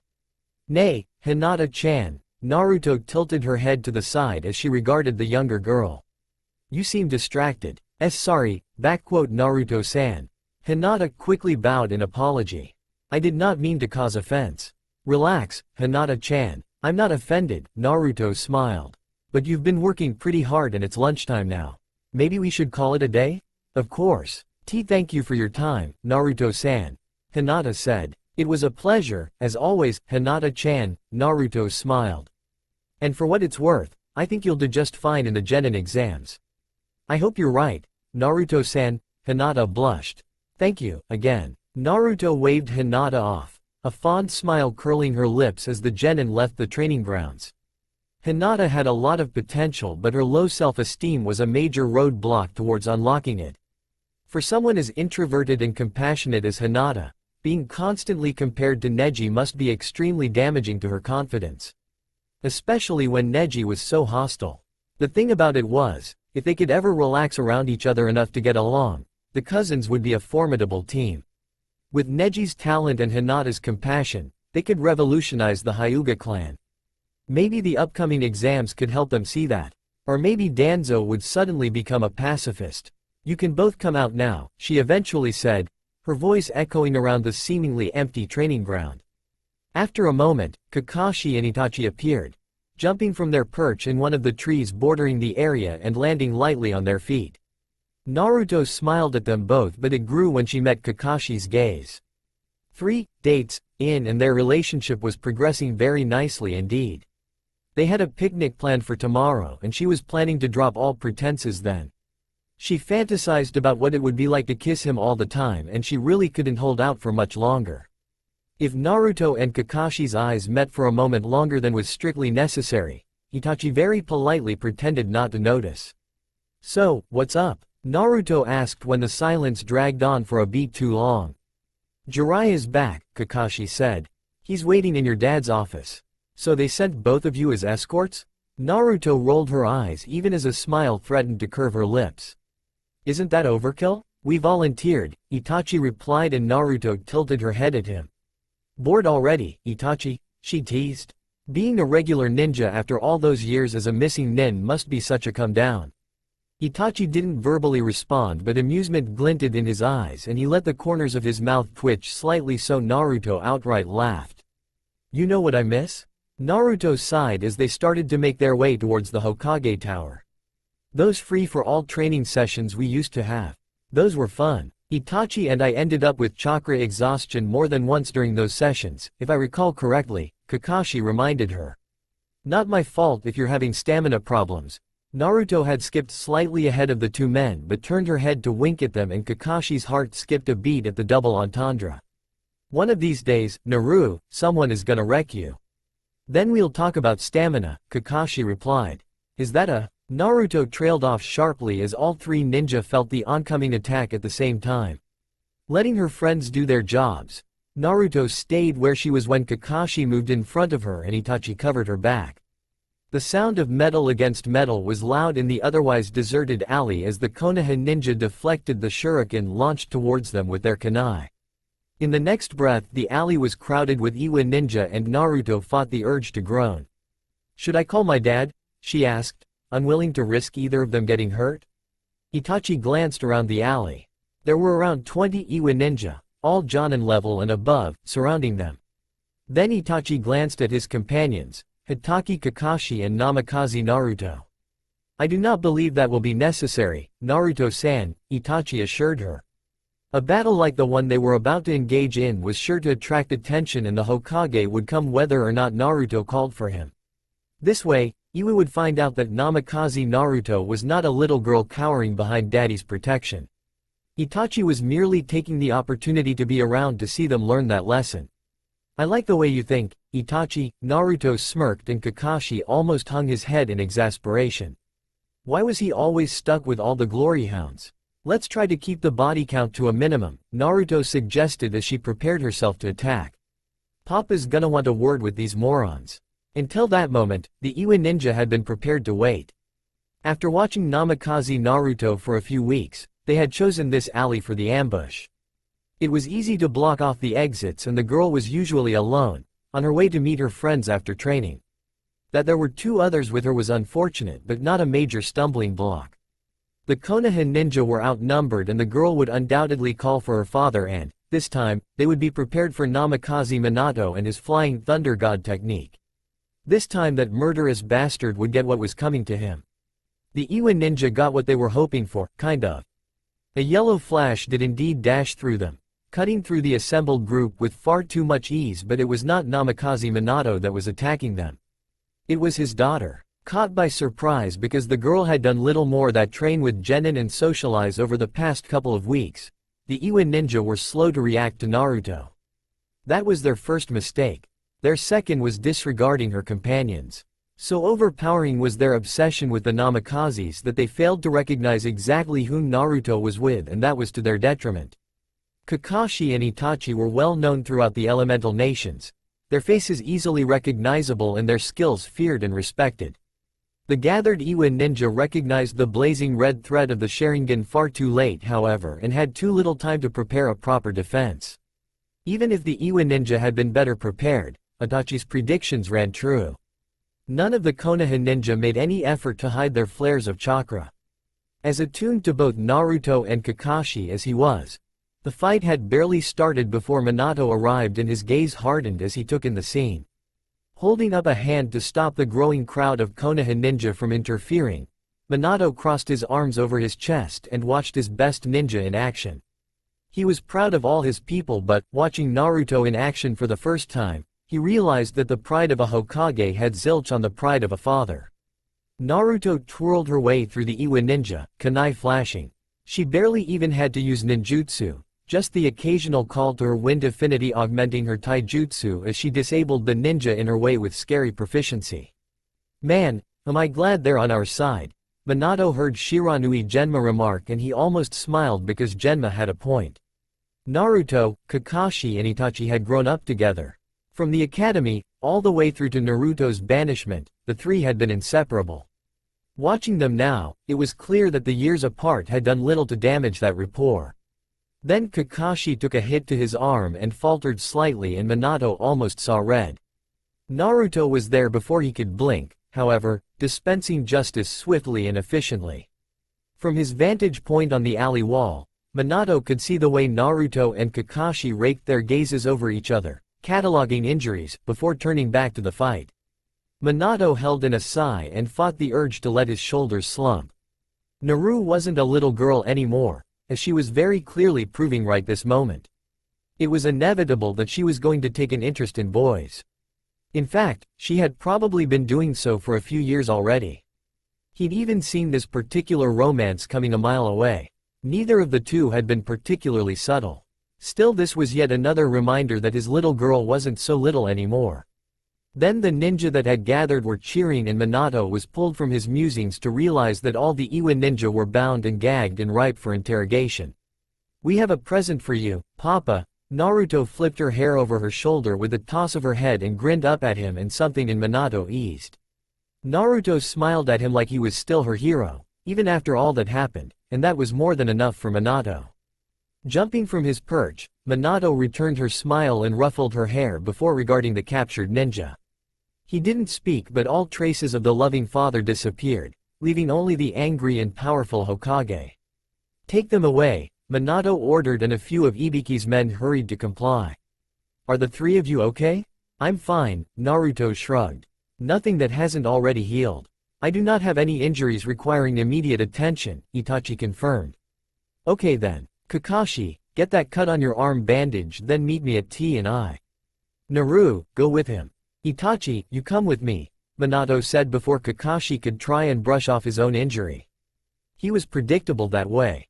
"Yes, sensei," Kakashi intoned, bowing in agreement even as his jaw tightened with annoyance, and Minato merely grinned at him. "Come on, Hitaki," Naruto laughed. "Let's get your slow ass to a medic. I can take care of Hitaki-san's wound." One of the ninja that had gathered to watch the fight came forward. Kakashi obligingly held out his arm and shot Naruto a sour look. "I assure you, Naru," he said as the medic cleaned and bandaged the cut, "my ass is neither lazy nor slow as you are so fond of accusing." "Prove it," Naruto raised an eyebrow in challenge, a smirk playing along her lips, and Kakashi's gut twisted itself into knots. The medic chose that moment to softly clear her throat, and both Naruto and Kakashi blinked, remembering they were in public. Naruto blushed slightly and looked away, but the medic was already putting her supply back into her hip pouch. "That should do, Hitaki-san," the medic said, and Kakashi nodded his thanks. Then Naruto and Kakashi were alone in the alley, and an awkward silence was quickly building. Naruto peeked at Kakashi from beneath her lashes, something in her softening when she found him looking at her and clearly at a loss as to what to say. "I was serious, you know," Naruto said as she moved closer, her hand coming up to rest just below the bandaged wound. The medic had cut away part of Kakashi's shirt, and Naruto's fingers were warm where they rested over the bare skin of his arm. "You really do need to learn to move faster. It's barely more than a flesh wound, Naru," Kakashi protested. "Not all of us have near unlimited chakra reserves." "I know that." Naruto was looking at his arm, and so Kakashi couldn't fully see her expression, but her lips had taken on an unhappy slant. "I'm trying not to suddenly become nagging and overprotective just because we're dating now, but I..." "Naru," Kakashi interrupted and cupped her jaw, tilting her face up to meet her gaze. It's okay. I get it. His heart was working overtime. Maybe it was that Naruto had acknowledged their relationship out loud for the first time.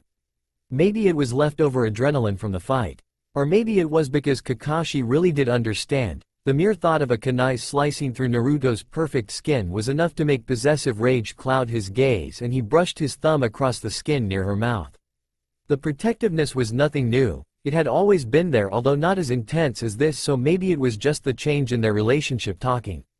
Then Naruto was turning her head, pressing a kiss to his thumb, and Kakashi was intensely aware that anybody could stumble across them right now. My apartment? Kakashi suggested, and Naruto nodded before they both body flickered into Kakashi's living room. The moment they arrived, Kakashi pushed Naruto up against the wall, burying his face in the crook of her neck and breathing in her scent. Naruto hummed contentedly, her hands threading through his hair, and she tilted her head to give him better access. This is gonna take a bit of getting used to, huh? Naruto noted, and Kakashi lifted his head to look at her. Some parts of it, I guess, he admitted. Maybe we should start practicing? Maybe, Naruto murmured, and her eyes took on a speculative gleam as she brushed her lips against his clothed cheek. I know what I'd like to start with. And what would that be, Naru? Kakashi's eyes darkened as he caught on to her meaning, and Naruto's smile widened. She traced the edge of his mask with her fingers and, when Kakashi nodded his assent, pulled the material down. Naruto sucked her bottom lip into her mouth as she took in Kakashi's face for the first time. Her fingers brushed over his cheekbone, down his jawline and across his lips, and Kakashi had to use every ounce of his willpower to stay still and let Naruto set the pace. You're gorgeous, Naruto breathed, and then she was pulling his head down towards hers and cutting off any reply Kakashi could have made with her lips. The kiss started off chaste but quickly deepened as Naruto parted her lips and Kakashi pressed their bodies together, his hands large and possessive on her hips. Linking her arms behind Kakashi's neck, Naruto stretched her body out against his, trying to get as much contact as possible. Kakashi tilted his head, his tongue chasing Naruto's, and his pants tightened a little when she moaned into the kiss, a desperate and hungry sound that he immediately wanted to hear more of. They broke apart when the need for air grew too great, and Kakashi immediately set to work on Naruto's throat instead, mouthing at the veins there. Her head fell back, making her hair cascade down her back, and a groan of encouragement escaped her lips. Naruto lifted her legs, wrapping them around Kakashi's waist, and Kakashi swore when the movement pressed their groins together. Then Naruto rolled her hips, a filthy smile over her face, and Kakashi swore again. Who the fuck taught you how to do this? Kakashi demanded, because the wanton minx that was testing his control was a far cry from the innocently seductive woman he'd always imagined Naruto would be. I'm not sure whether I want to thank him or punch him. No one. Naruto's laugh was husky and gritty with desire. Nobody taught me anything, but Jiraiya did get me to proofread his books. They're kind of explicit. Kakashi nipped at her earlobe, relief mixed with something smug and possessive coursing through him. Naruto was untouched but far from innocent. He was going to have so much fun with her. Capturing her lips with his once more, Kakashi ran his hands up her thighs and beneath the hem of her dress, cupping her ass as he fucked her tongue with his own. They carried on kissing for a little longer, neither making any move to get much farther than they already were, and eventually, Kakashi stepped away from Naruto with obvious reluctance. Sensei is probably wondering where we got to, Kakashi pointed out. Naruto's lips were red and swollen, her cheeks flushed and eyes glazed over, so Kakashi glanced away only to be confronted by her heaving chest as she drew in much-needed air. Turning pointedly in the other direction, Kakashi rubbed a hand over his face and pulled his mask back up in an effort to compose himself. You know that Papa won't be mad, right? Naruto eventually said, voicing something that just occurred to her. If we told him about us, I mean.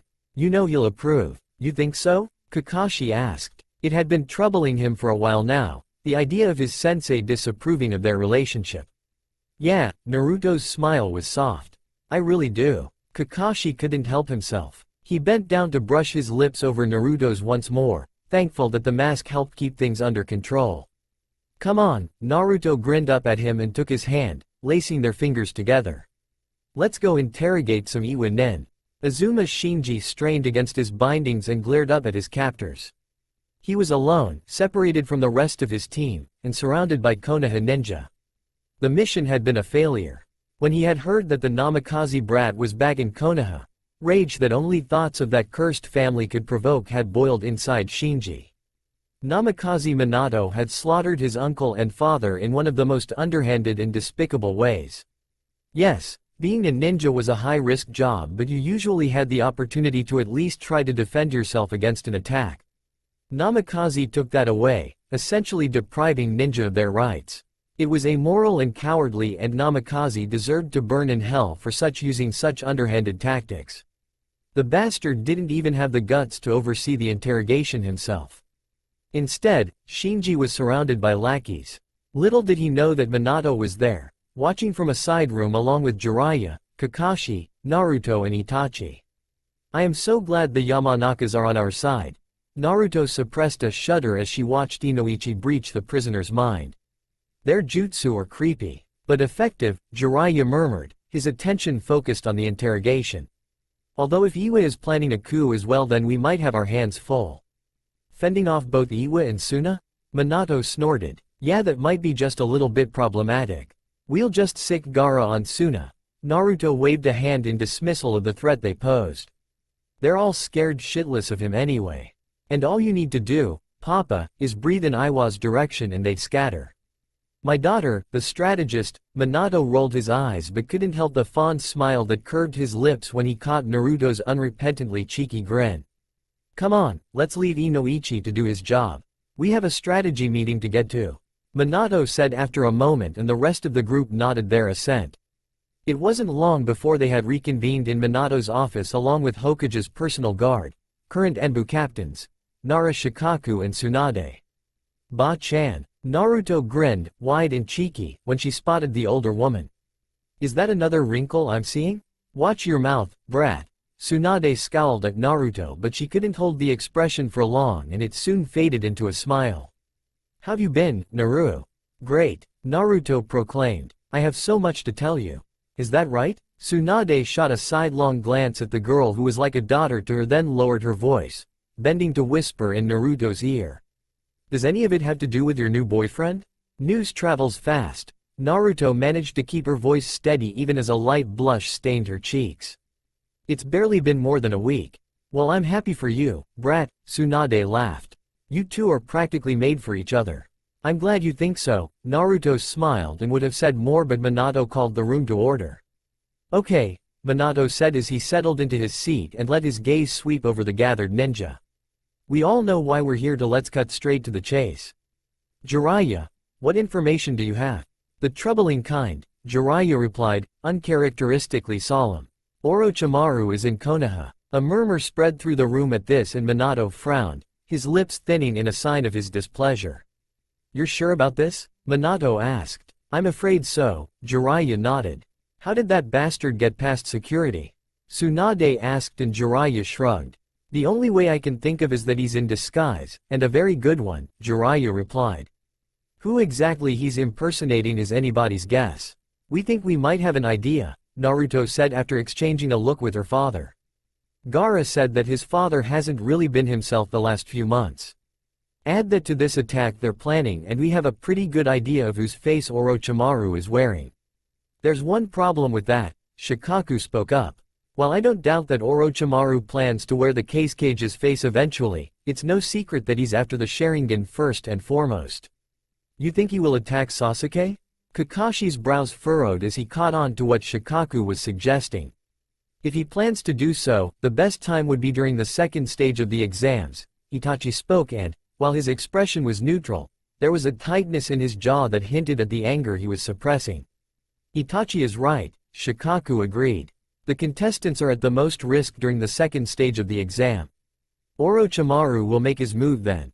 Unfortunately for him, the no-interference rules are void when a legitimate threat is made against one of the contestants, Minato replied, and his smirk was echoed by the rest of the room.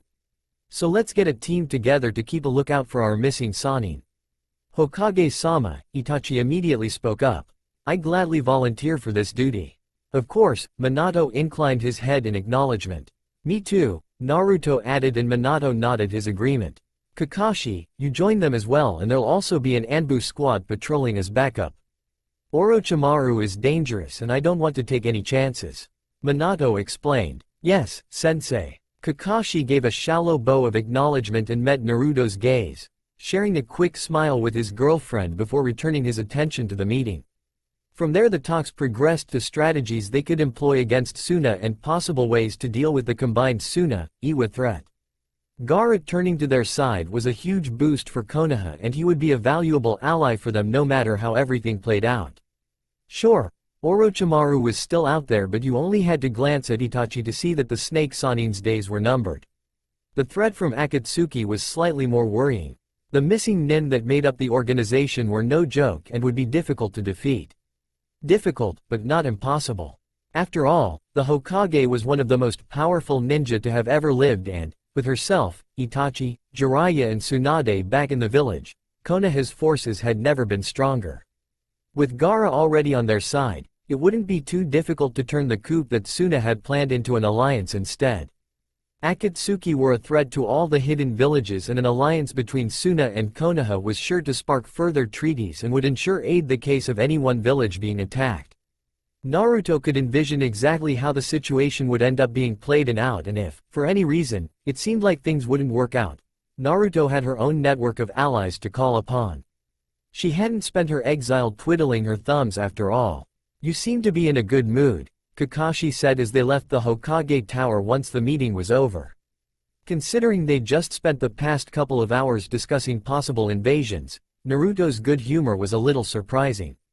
I suppose I am. Naruto smiled up at her boyfriend as she linked their arms. I just can't help but feel positive.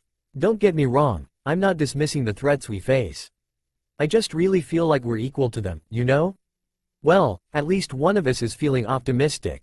Kakashi smiled and pulled her a little closer to him so he could swing an arm over her shoulder. And we should keep that optimism fed, Naruto suggested. I'm starving, what are you in the mood for?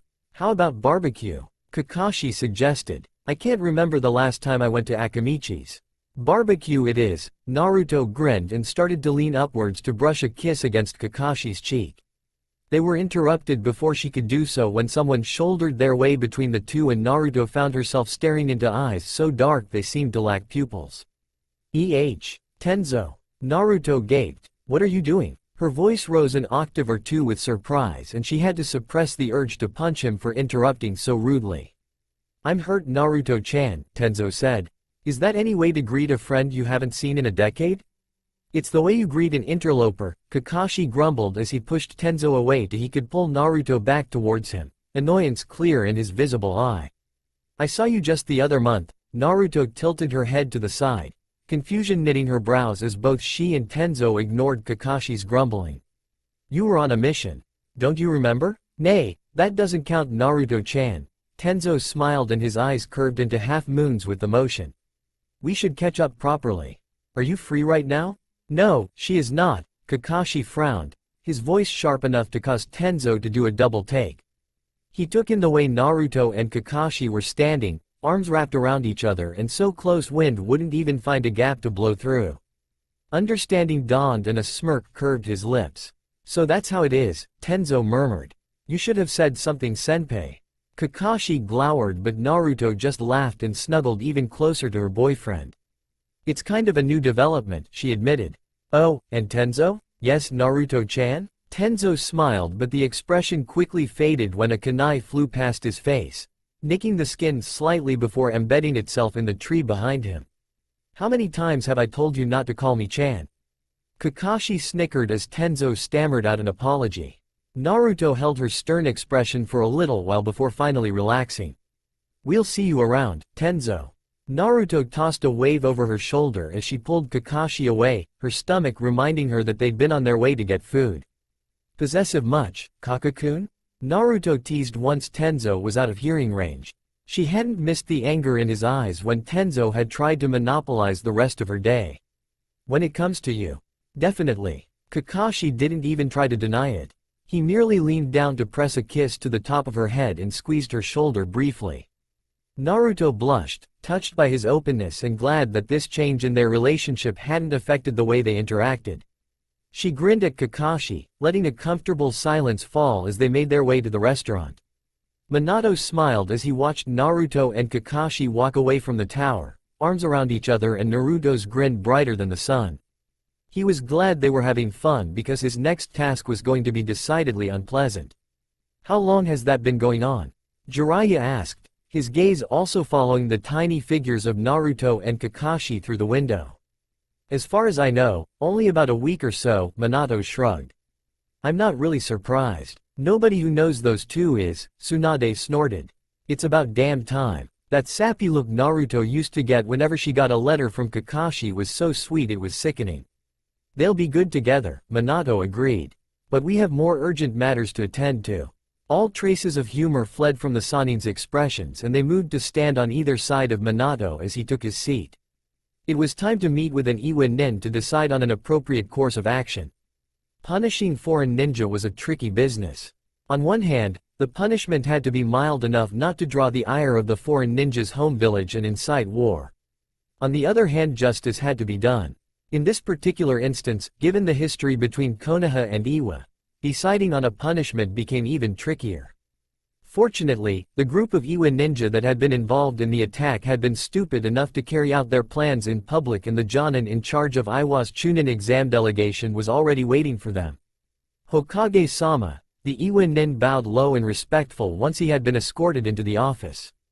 My name is Sakata Higayoshi. On behalf of Iwa I extend my deepest apologies for the actions of our ninja. I'm afraid it will take more than a spoken apology, however heartfelt, to properly address this attack, Minato replied. All three of the Konoha ninja that were attacked are very much loved by this village. In the case of Naruto and Itachi, we have only just gotten them back after a very long absence. I'm sure you can appreciate that nobody has taken this attempt on their lives lightly. I assure you that the group responsible were not representing the wishes of Iwa with their actions, and we are as keen as you to see that justice is met swiftly and appropriately. Minato hummed thoughtfully as he considered those words. Whether or not it was true that the would-be assassins were working under their own initiative rather than orders, official or otherwise, the emphasis on appropriate justice told Minato that Konoha would not be given free rein to dispense whatever punishment they would like. What a shame, because Minato had no intention of letting them get away with that. Well, that's very reassuring, Minato eventually said. The penalty in Konoha for attempted murder is life imprisonment. Attempted murder of a member of the Hokage's family warrants the death penalty. Sakata paled noticeably, but his voice was steady when he replied. Then I'm afraid we might be at a bit of an impasse, Hokage-sama. The Tsuchikage will see execution of Iwa ninja as a declaration of war.